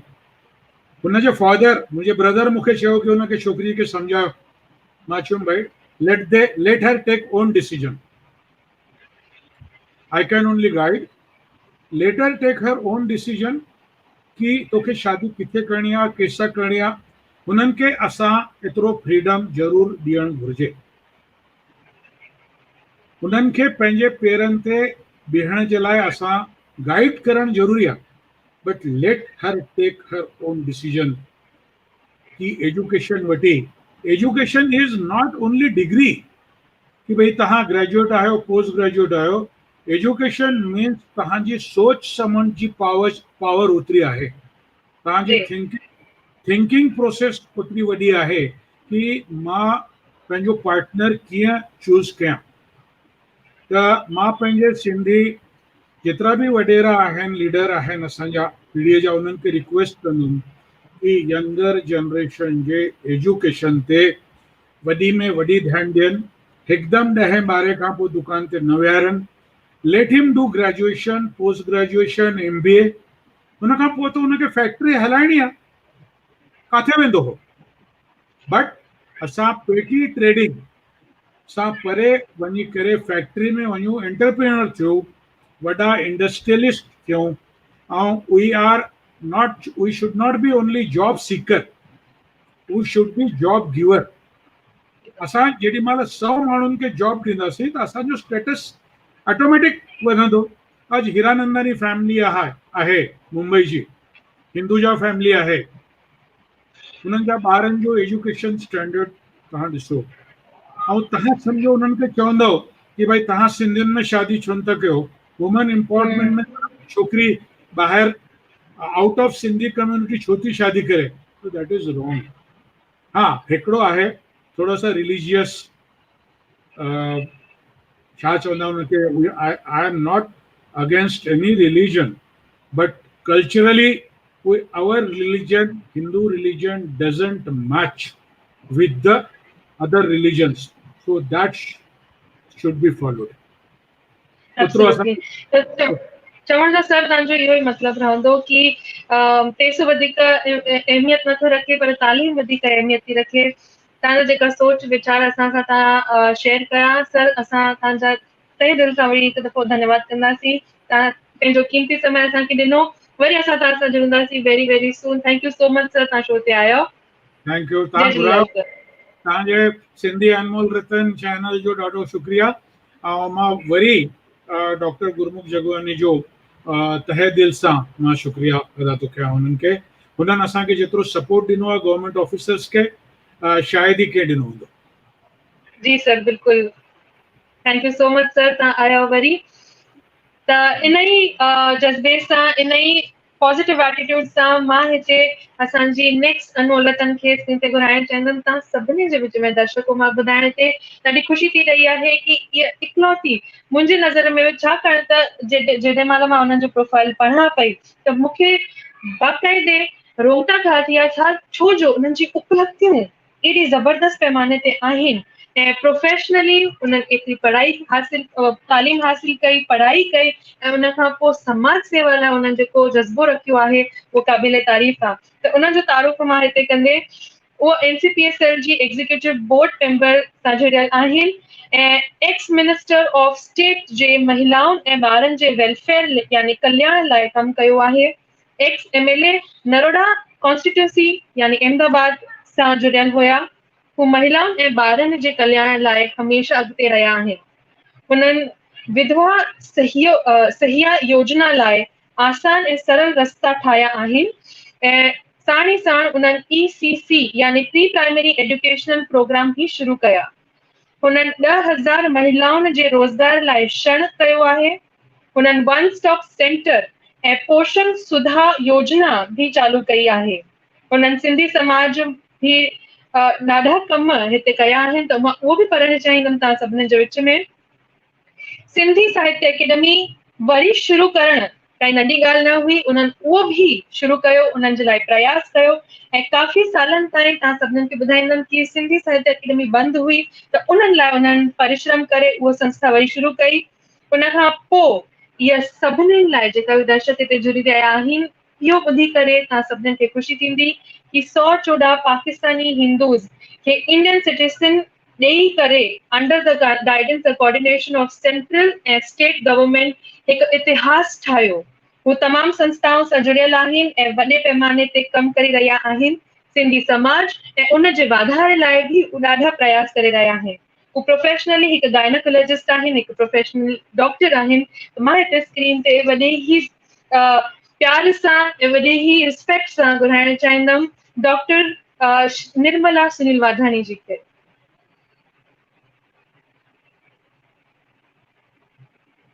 नमस्कार मैम। मैम अनम्यूट कजो, तव्हांजो आवाज़ म्यूट ते आहे मैम। जय झूलेलाल। जय झूलेलाल मैडम। जय झूलेलाल। तव्हांजो हार्दिक स्वागत करणु चाहींदमि। हा, आवाज़ अचे थी? यस यस यस यस, बिल्कुलु बिल्कुलु अची रही आहे। हा, जय झूलेलाल सभिनी खे। हा, तव्हांजो मां दिलि सां हिते हार्दिक स्वागत करणु चाहींदमि। इहो त मां तव्हांजो प्रोफाइल ॾाढो ई घटि लिखियो हो, छो जो असां वटि टाइम जी थोरी हिते कमी आहे। पर अगरि मां सभी दर्शकनि खे हिते ॿुधाईंदमि त तव्हांजो जेको प्रोफाइल आहे उहो जंहिं महिल मां पढ़ां पई त मां पहिरियों बि चयो त मूंखे रोंगटा खड़ा थी विया, छाकाणि तव्हांजी उपलब्धियूं एतिरी ज़बरदस्त पैमाने ते रही आहे त मां तव्हांखां पुछणु चाहींदमि एतिरो वक़्तु तव्हां कीअं न मैनेज कयो, छो जो तव्हां हिकु प्रोफेशनली गायनोकोलॉजिस्ट आहियो, हिकु डॉक्टर आहियो। डॉक्टर्स खे तमामु घटि टाइम मिलंदो आहे घर लाइ या समाज सेवा लाइ, त तव्हां कीअं मैनेज कयो मैम इहो सभु? ॾिसो, जेको कमु कयो आहे त उहो सिर्फ़ु मां न कयो आहे, मुंहिंजो सॼो परिवार, मुंहिंजो सॼो समाज मूंसां गॾु आहे। ऐं हिते मां इहो चवणु चाहींदसि कि मुंहिंजा माता पिता अजमेर में हुआ। मां अजमेर जी आहियां ओरिजिनली, ऐं उते मुंहिंजे पिता साहिबु मूंखे हमेशह ईअं ई चवंदा कि हार्ड वर्क, ऑनेस्टी ऐं sincerity it is the key for success. त मां उहो अपनायो ऐं मां पंहिंजी जेको मुंहिंजा पेरेंट्स हुआ अजमेर में, उहे बि समाज सेवा सां जुड़ियल हुआ। ऐं उन खां पोइ मुंहिंजी शादी बीकानेर में थी, त मुंहिंजो पति बि डॉक्टर आहिनि ऐं मुंहिंजी डॉटर बि डॉक्टर आहे ऐं मुंहिंजे सन इन लॉ उहे बि डॉक्टर आहिनि. We are family of 4 doctors ऐं असां सभु अरे पोस्ट वाह। ग्रेजुएट आहियूं. हा, ऐं पोइ वरी मुंहिंजी शादी बीकानेर में थी त उते बि मुंहिंजो परिवार जेको हो उहो समाज सेवा सां जुड़ियल हो. ऐं मां तव्हांखे ॿुधाईंदसि की मुंहिंजी शादीअ खां पोइ मां पंहिंजी 5 साल स्टडी कई, इंटर्नशिप पोइ कई, प्री पीजी असांजे टाइम में पहिरियों दफ़ो राजस्थान में मुंहिंजे टाइम में चालू थी. उहो प्री पीजी एग्ज़ाम ॾेई करे मां सिलेक्ट थियसि ऐं मां पोस्ट ग्रेजुएशन गाइनी में कयो ऐं गॾोगॾु मां गोल्ड मेडलिस्ट आहियां. त इहो सभु ईश्वर जी कृपा, साईं झूलेलाल जी कृपा आहे ऐं मुंहिंजे ॿिन्ही परिवारनि जो साथ सहकार हो जंहिंजे करे मां एतिरो अॻियां वधियसि. ऐं वरी असां जॾहिं अहमदाबाद आयासीं 95 में त उन खां पोइ मूंखे हितां जे समाज, हितां जी पब्लिक ॾाढो प्यारु ॾिनो. मूंखे डॉक्टरी में बि तमामु सुठो सक्सेस मिलियो ईश्वर जी कृपा सां, झूलेलाल साईं जी कृपा सां. ऐं वरी 2012 में मूंखे टिकट मिली MLA जी ऐं पहिरें टर्म में मां मिनिस्टर ठहियसि. त बसि मां ईअं चवंदसि कि मुंहिंजो परिवार, मुंहिंजो समाज ॿिन्ही मूंखे ॾाढी सपोर्ट कई आहे. मुंहिंजी गुड़िया, मुंहिंजी बेबी आहे जेका डॉक्टर आहे पीयूषा, उन बि मूंखे जाम सपोर्ट कई. त मां अॼु तव्हांजे साम्हूं आहियां. जी मैम, तव्हांखे त पहिरियों मां शत प्रणाम कंदमि छो जो तव्हां एतिरी उपलब्धियूं एतिरी सरल तरीक़े सां असांखे ॿुधाए रहिया आहियो ऐं तव्हांजी जेका मुस्कुराहट आहे उहा त मतिलबु $1,000,000 आहे. त इन सां ई नेक्स्ट जेको क्वेश्चन तव्हां खां पुछणु चाहींदमि कि apart from doing your practice, जेका तव्हां प्रैक्टिस हींअर करे रहिया आहियो गायनेकोलॉजिस्ट जे पद सां, त इन जे फील्ड में असां हमेशह ॾिठो आहे कि जेका महिलाऊं आहिनि उहो वधीक अॻियां आहिनि, पर उन डिपार्टमेंट खे अगरि ॻाल्हायूं त डॉक्टर्स जेका ठहनि थियूं हींअर जेका महिलायूं आहिनि त उन में ॿिया कहिड़े क़िस्म जा प्रोफेशनल डॉक्टर्स ठही था सघनि, या कहिड़ी न सरल अगरि भाषा में अगरि ॻाल्हायूं त कहिड़ी एजुकेशन या तालीम हासिल करे या कहिड़ो इन में ई अॻियां वधी था सघनि? ॾिसो, जेके लेडीज़ जेके आहिनि उहे मोस्टली गायनेकोलॉजिस्ट गायनिक खणंदियूं आहिनि. इन खां सवाइ जीअं स्किन आहे, जेका स्किन डर्मेटोलॉजी ऐं कॉस्मेटोलॉजी, त उहा ॾाढी सुठी ब्रांच आहे. पंहिंजा सिंधी ॿार जेके अॻियां वधणु चाहिनि त इन ब्रांच में वधी सघनि था. रेडियोलॉजी आहे, उहा बि ॾाढी माइल्ड ऐं सुठी ब्रांच आहे. त उन में बि ॿार पंहिंजा ख़ासि करे लेडीज़ जेके आहिनि उहे उन में अॻियां अची सघनि थियूं. ऐं हिकु डेंटल ब्रांच आहे, डेंटिस्ट, उहा बि ॾाढी कूल एंड काम ब्रांच आहे. त उन में बि ॿार पंहिंजा सिंधी ॿार अॻियां अची सघनि था. ख़ासि करे छोकिरियूं जेके न्याणियूं असांजूं चऊं त उहे अची सघनि थियूं. जी बिल्कुलु. त इन खां पोइ नेक्स्ट मुंहिंजो इहो तव्हां खां क्वेश्चन हूंदो, छाकाणि त तव्हां क्लोज़ली कमु कयो आहे महिलाउनि जे जेको तव्हां प्रयास कयो उन्हनि जी जेका मां पहिरीं जेका लाइन पई उहा हुई विधवा सहिया योजना, अगरि मां सही उनखे प्रोनाउंस कयां थी त विधवा सहाय योजना, यानी कि टू सहाय योजना. हा हा, जी, उहा जेका असांजी जेतिरो योजना मुंहिंजी चङनि, हा हा तव्हां चओ. जेतिरी मुंहिंजी हिन में थोरी घणी नॉलेज हुई त उहो हुयो कि जेका गवर्नमेंट जेका विधवा महिलाऊं हूंदियूं आहिनि जेका त उन लाइ उन्हनि कुझु स्कीम्स कढियूं हुयूं कि जंहिंमें उहा हर महीने कुझु न कुझु उन्हनि खे पैसा पहुचाईंदियूं आहिनि एज़ जेका जीअं असांखे रिटायरमेंट खां पोइ मिलंदियूं आहिनि, या हिकु पेंशन जीअं चइबो आहे. त am I right about this information? असांजे दर्शकनि खे इहा जेका ॼाण आहे उहो थोरी तव्हां ॿुधाइजो. हा, उहो मां ॿुधाए थी चाहियां. विधवा सहाय योजना गवर्नमेंट ऑफ गुजरात जी हिकु स्कीम आहे जेका पहिरीं ईअं हूंदो 750 रुपया पर मंथ उन्हनि खे ॾिनो वेंदो. त मुंहिंजे टाइम में जॾहिं मां मिनिस्टर रहियसि त मां पंहिंजे CM साहिब सां जे नेतृत्व में उन्हनि खे रिक्वेस्ट करे, छाकाणि त मूंखे लेडीज़ लाइ थोरी हमेशह हमदर्दी रहंदी आहे कि we should work for ladies. त मां उन्हनि खे इहो सजेशन ॾिनो ऐं उन्हनि मुंहिंजे चवण ते 1000 रुपया करे छॾियो, त 1000 रुपया पर मंथ. ऐं ॿी ॻाल्हि, जेको पेमेंट हूंदो उहो थोरो इरेग्युलरिटी हूंदी, पोस्ट में वेंदी, त उन्हनि खे असां बैंक सां जेको लिंक करे उन्हनि जे खातनि में हाणे माना जेको फिक्स करे छॾियोसीं, पहिरीं खां 10 तारीख़ जे विच में उन्हनि जे खातनि में सभिनी जे जेके विडोज़ आहिनि उन्हनि जे खाते में जमा थी वेंदा आहिनि. ऐं उन खां पोइ उन्हनि जा कुझु रूल्स रेगुलेशन हुआ कि जीअं सम्झो कंहिंजो पुटु 21 साल जो थिए थो त उन खां पोइ उनजी विधवा सहाय बंदि थी वेंदी आहे. त हाणे माना उहो असां करे छॾियो आहे कि उहो विधवा सहाय उहो चालू ई रहे, छाकाणि त जेको पुटु 21 साल थियो आहे उहो तुरंत कमाइण लॻंदो कोन, ऐं सम्झो कमाए बि थो त उनखां पोइ घणेई दफ़ा ॿार पंहिंजी माउ खां अलॻि था रहनि या माउ खे उहो पैसो नथा ॾेई सघनि, ख़र्चु नथा बीयर करे सघनि. त जेका विधवा लेडी आहे उनखे ॾाढी तकलीफ़ थींदी। त हाणे माना असां ईअं कयो, भले पुटु 21 साल खां वॾो बि थिए त बि माना उनखे असां पैसा गवर्नमेंट ॾींदी आहे 1 खां 10 जे विच में उनजे खाते में बिना चूके माना उनजे खाते में जमा थी वेंदो आहे। ॾाढो ई ज़बरदस्त पैमाने ते मैम तव्हां सोचियो, असां महिलाउनि जे लाइ चइबो आहे न हिकु रहबरो तव्हां हिकु रोल मॉडल, अगरि मां सही अखर यूज़ कंदमि त रोल मॉडल तव्हां आहियो। त तव्हांखे ॾिसी करे एॾी न मूंखे स्पार्क लॻो कि बाबा अगरि ठहणो आहे त डॉक्टर मैडम जीअं ठहूं, छो जो वापसि मां रिपीट कंदमि, प्रोफेशनली तव्हां हैंडल कयो, फैमिली हैंडल कई, तव्हां पंहिंजी धीअ खे डॉक्टर ठाहियो, पोइ उन खां पोइ समाज सेवा कई, उन खां पोइ तव्हां वियो पॉलिटिक्स में। राजनीति करणु हिकु महिला लाइ ॾाढो ई चैलेंजिंग, मां अगरि चवां त चैलेंजिंग फील्ड आहे। त उन में मां पुछणु चाहींदमि मैम तव्हांखे कि केतिरी चैलेंजिस तव्हांखे हिन में फेस करणी पई? ॾिसो, politics is a challenge, it is a big challenge. ऐं मां जॾहिं डॉक्टर ठहियसि, मां 93 में पास आउट कयो, त मूंखे 94 में ऑफर मिली पोस्ट लाइ, ऐं मां तॾहिं राजस्थान में हुयसि। पर मूंखे तॾहिं ईअं लॻो कि मां हेतिरी पढ़ाई कई आहे त मूंखे पहिरीं डॉक्टरी पंहिंजे प्रोफेशन खे जस्टिफिकेशन ॾियणु खपे। त मां तॾहिं मना कई, ऐं तॾहिं वरी पोइ असां 95 में अहमदाबाद शिफ्ट थियासीं, ऐं उते मां ॾाढो सक्सेसफुली पंहिंजो profession, and I am highly satisfied. मां पंहिंजे प्रोफेशन ते एतिरो सेटिस्फाइड आहियां। मां हिकु लाइन में चवणु चाहींदसि कि गायनिक लैप्रोस्कोपिक सर्जन, मां अहमदाबाद में लेडीज़ तरीक़े अकेली मां ई हुअसि जेका मां गायनिक लैप्रोस्कोपिक सर्जरी ख़ुदि पाण कंदी हुअसि। हाणे ठीकु आहे, मां पॉलिटिक्स में वञण खां पोइ पुठियां 8 सालनि खां थोरो ब्रेक पियल आहे, पर पहिरीं मां सर्जरी लैप्रोस्कोपिक सर्जरी कंदी हुअसि। त इन तरह सां मां उन्हनि खे जस्टिफिकेशन ॾिनो पंहिंजे प्रोफेशन खे। उन खां पोइ जॾहिं असां मोदी साहिब जॾहिं हिते CM ठही आया, मां पंहिंजो इंस्पायरेशन थी ॿुधायां, जॾहिं 2002 में आया हिते गुजरात में, त मूंखे उन्हनि जो वर्क करण जो पैटर्न ॾाढो सुठो लॻो, ऐं उन ते मां पंहिंजो सोशल एक्टिविटीज़ पंहिंजूं कंदी रहंदी हुअसि। ऐं मां पोइ वरी अहमदाबाद मेडिकल एसोसिएशन आहे, उनजी मां प्रेसिडेंट आयसि। त मुंहिंजो जेको तॾहिं मां कमु ॾाढो सुठो कयो, ऐं शॉर्ट में ॿुधाए चाहींदसि, मूंखे टोटल 50 वीक्स मिलिया, 50 हफ़्ता मिलिया, ऐं 54 प्रोग्राम्स मां कया, ऐं उन में 27 माना community related to help poor needy and to persons. त इन तरह जा मां प्रोग्राम्स कया। त मोदी साहिब खे इहा ॻाल्हि ख़बर पई, ऐं उन्हनि मूंखे पोइ 2012 में टिकेट में मुंहिंजो सिलेक्शन कयो।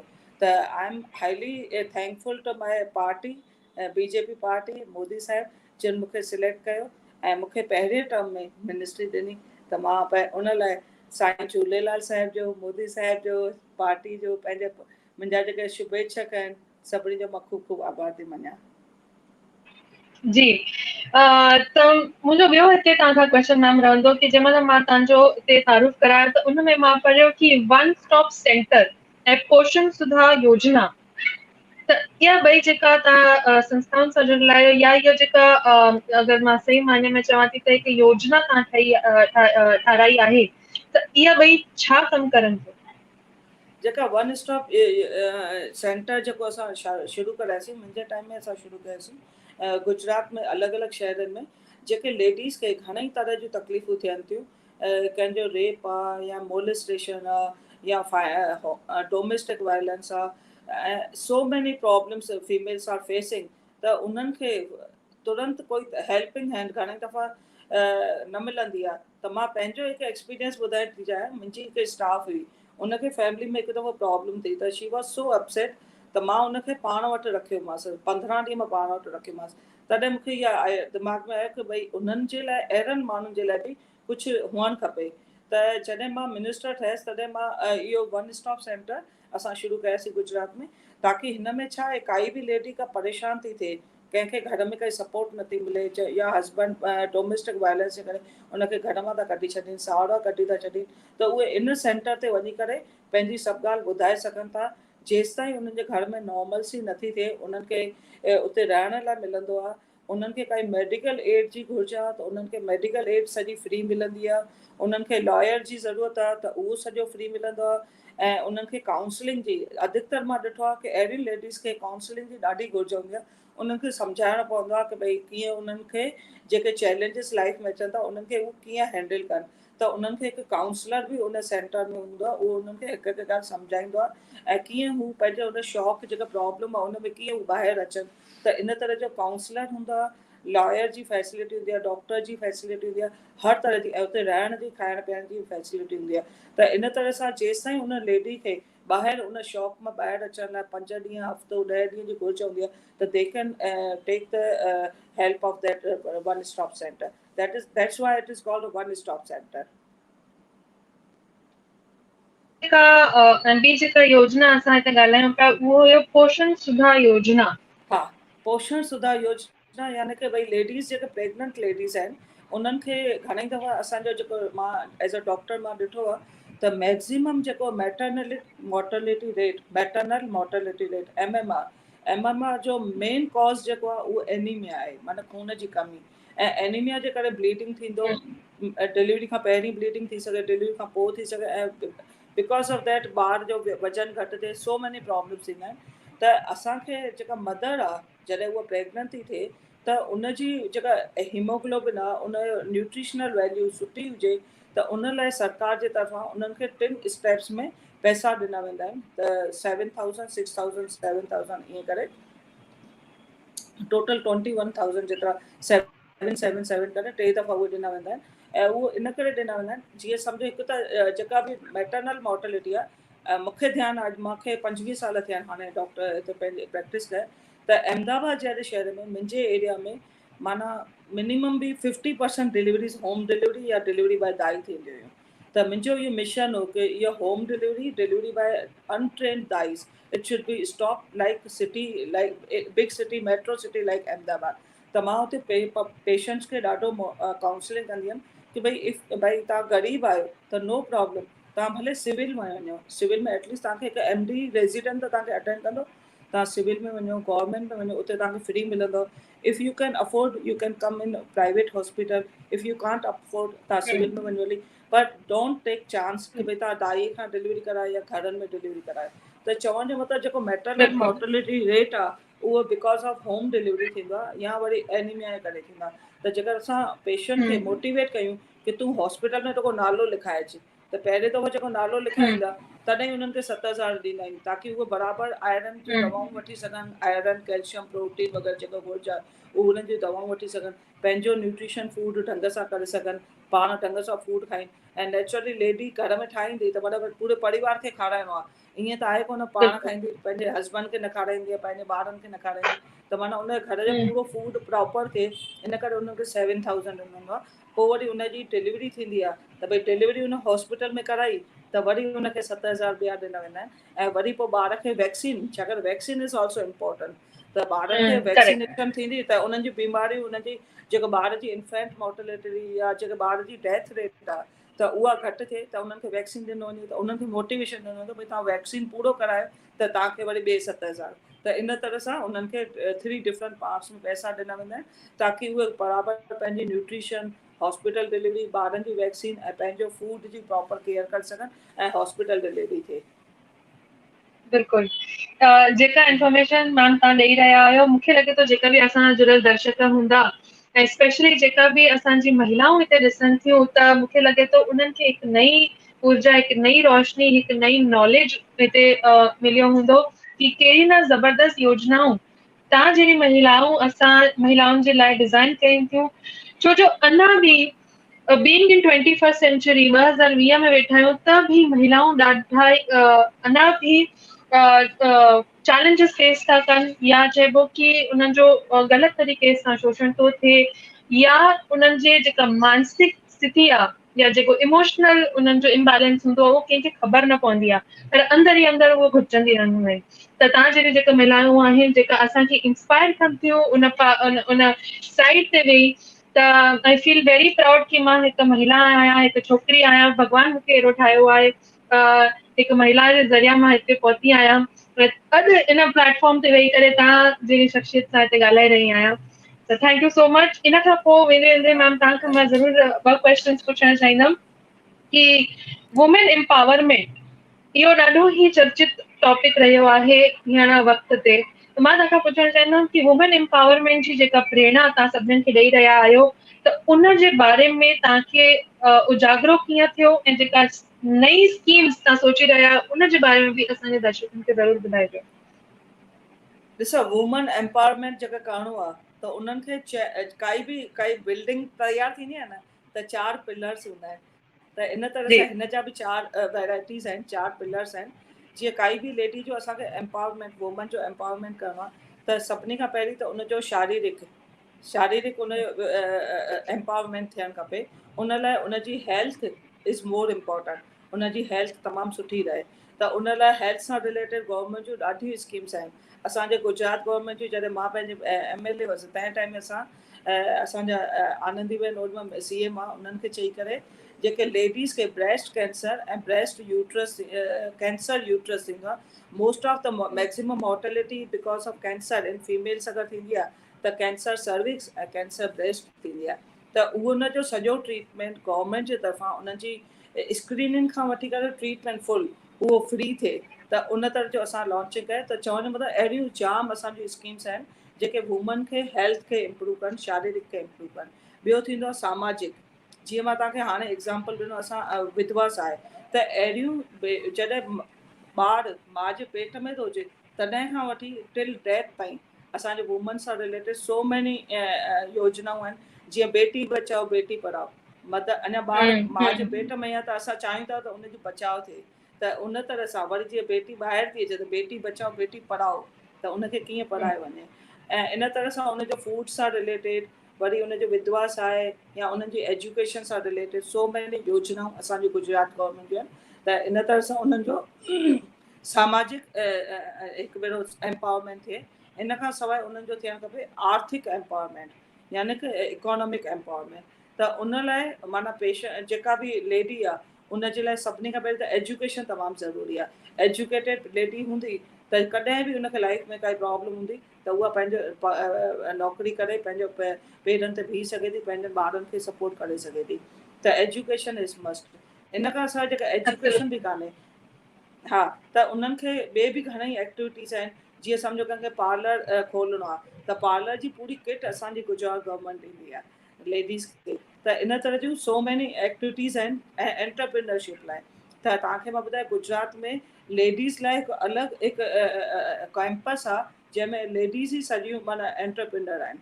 त इन तरह सां उहो गवर्नमेंट गुजरात में ई हिकु पहिरियों माना इहो हिकु स्टेप चालू कयूं। त लेडीज़ जी एंटरप्रेन्योरशिप खे इम्प्रूव करण लाइ बि गवर्नमेंट घणेई एक्टिविटी करे रही आहे। इन खां पोइ थींदो आहे पॉलिटिकल एम्पावरमेंट। 4 एम्पावरमेंट मां तव्हांखे ॿुधाया, social, health wise and economic and political. त पॉलिटिकल एम्पावरमेंट लाइ जेके लोकल बॉडी इलेक्शंस थींदा आहिनि उन में हमेशह 50% रिजर्वेशन फॉर फीमेल आहे। ऑल्दो MLA MP लाइ कोन्हे, पर इन जो अञा बिल पेंडिंग आहे पार्लियामेंट में। पर लोकल बॉडी इलेक्शन में 50% वुमन खे माना रिजर्वेशन आहे। त इन तरह सां लेडीज़ खे वधि में वधि असां मोटिवेट करे कि उहे पॉलिटिकल फील्ड में बि अचनि। जीअं हींअर थोरो टाइम पहिरीं मेघराजाणी भाई चयो कि भई पॉलिटिक्स में अॻियां अचणु खपनि। त वैन देयर इज़ रिजर्वेशन त भई उन जो फ़ाइदो वठी करे लोकल बॉडी में त अची सघनि था। त इन तरह सां जेको पॉलिटिकल एम्पावरमेंट बि करणु खपे लेडीज़ जो। जी मैम, तमामु ज़बरदस्त तव्हां असांखे हिते ॻाल्हियूं ॿुधायूं आहिनि। तव्हांजो जेतिरो बि असांखे धन्यवाद कंदासीं मूंखे लॻे थो ओतिरो घटि थींदो। मां हिते स्क्रीन ते घुराइणु चाहींदमि टीचर अंकल खे। टीचर अंकल तव्हां असां सां प्लीज़ जुड़ियो। ऐं डॉक्टर निर्मला जी जो जय सुहिणा सिंधी जे झूलेलाल तरफ़ां। डॉक्टर जी, कीअं आहियो? जय झूलेलाल रीटा भाई, मज़े में? बस सभु ठीकु आहे, तव्हांजो आशीर्वाद आहे। तव्हां हेतिरियूं सुठियूं ॻाल्हियूं असांखे ॿुधायूं त ज़रूरु असांजी जेके लेडीस आहिनि उहे ज़रूरु मोटिवेशन थींदियूं भाई पॉलिटिक्स में अचण जे लाइ। अच्छा, मोस्ट वेलकम। हा हा, अच्छा हा। तव्हांजो मां शुक्रिया अदा थो करां सोना सिंधी जे तरफ़ां ऐं गुरमुख भाई जे तरफ़ां। त वरी जॾहिं असां प्रोग्राम थींदासीं त वरी असां अञा तव्हांखे वॾो टाइम ॾींदासीं कि भाई मां बि टाइम, हा, मां न बि त अञा तव्हांजो, घणो ई कुझु गुरमुख ॿुधो भाई आहे। जो, श्वेता जो, सभिनि जो ख़ूब ख़ूब आभार थी मञा। ऐं मूंखां पहिरीं जेके स्पीकर हुआ दादा भाग्या हुआ, नरेंद्र भाई हुआ, गोपाल भाई उन्हनि जो ख़ूब ख़ूब आभार ऐं दर्शकनि जो ख़ूब ख़ूब आभार। थैंक यू बाकी थैंक यू जय झूलेलाल जय झूलेलाल। बाकी टीम का रिक्वेस्ट कंदमि अगर कोई असां सां बैच से अञा बि जुड़ियल आहिनि त प्लीज़ उन्हनि खे स्क्रीन ते खणी अचिजो।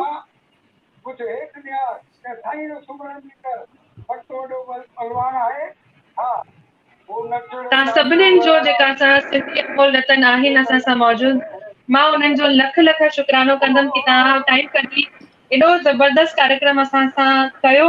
ऐं मां ज़रूरु हिते चवंदमि इहा ॻाल्हि कि अॼु जो जेको कार्यक्रम हो, पीटर अंकल तव्हां बि हिन ते मूंसां बिल्कुलु सहमत रहंदव बिल्कुलु कि बिल्कुलु अॼु जो जेको कार्यक्रम हो उहो अखियुनि में ॻोढ़ा ज़रूरु आंदा हूंदा, छो जो भाग्य जी असांखे सिंध प्रांत जी एॾी ज़बरदस्त कहाणी ॿुधाई, सिंधी भाषा एॾी अनमोल आहे। उनखां पोइ नरेंद्र जी जेका असांखे हक़ीक़त ॿुधायो कि अॼु जेको यूथ आहे उहो किथे हली रहियो आहे। ऐं उनखां पोइ डॉक्टर साहिबा जो जेको जर्नी रही आहे वुमेन एम्पावरमेंट लाइ, त उन जे बारे में मां तव्हां सभिनीनि खे नमत कंदमि ऐं तव्हां सभिनीनि जो शुक्रिया अदा कंदमि कि तव्हां असां सां जुड़ियो। धन्यवाद। जय झूलेलाल। जय झूलेलाल। जय झूलेलाल जय झूलेलाल। तव्हां सभिनी जी ॾिसंदड़नि सभिनी दर्शकनि खे मां हिते वरी शुक्रिया अदा कंदमि तहे दिलि सां कि तव्हां असां सां जुड़ियो, एॾो ज़बरदस्त कार्यक्रम तव्हां असां सां ॾिठो। ऐं जेका सिंधी भाषा अनमोल आहे उहो हमेशह रहंदी, छो जो तव्हां भाग्य सर खे ॿुधो, नरेंद्र जी खे ॿुधो ऐं निर्मला जी खे बि ॿुधियो। त अहिड़ो ई वादो असां तव्हां खां कयो हुयो कि सिंधी अनमोल रतन में असां एवरी डे सिंधी अनमोल रतन हिकु नए पैमाने सां हिकु नई ऊर्जा सां खणी ईंदासीं ऐं असां पंहिंजो वादो पूरो कयो। उन खां पोइ बि तव्हां बि असां सां वादो पूरो कयो। एॾी ज़बरदस्त कमेंट सेक्शन तव्हां भरे हमेशह मोकिलींदा आहियो, तव्हांजो लख लख थोराइता आहियूं। इन ई टाइम ते सुभाणे असां गॾिजंदासीं ऐं नए अनमोल रतन खां। तव्हां सभिनीनि जो वरी हिकु दफ़ो तहे दिलि सां शुक्रिया अदा। जय झूलेलाल।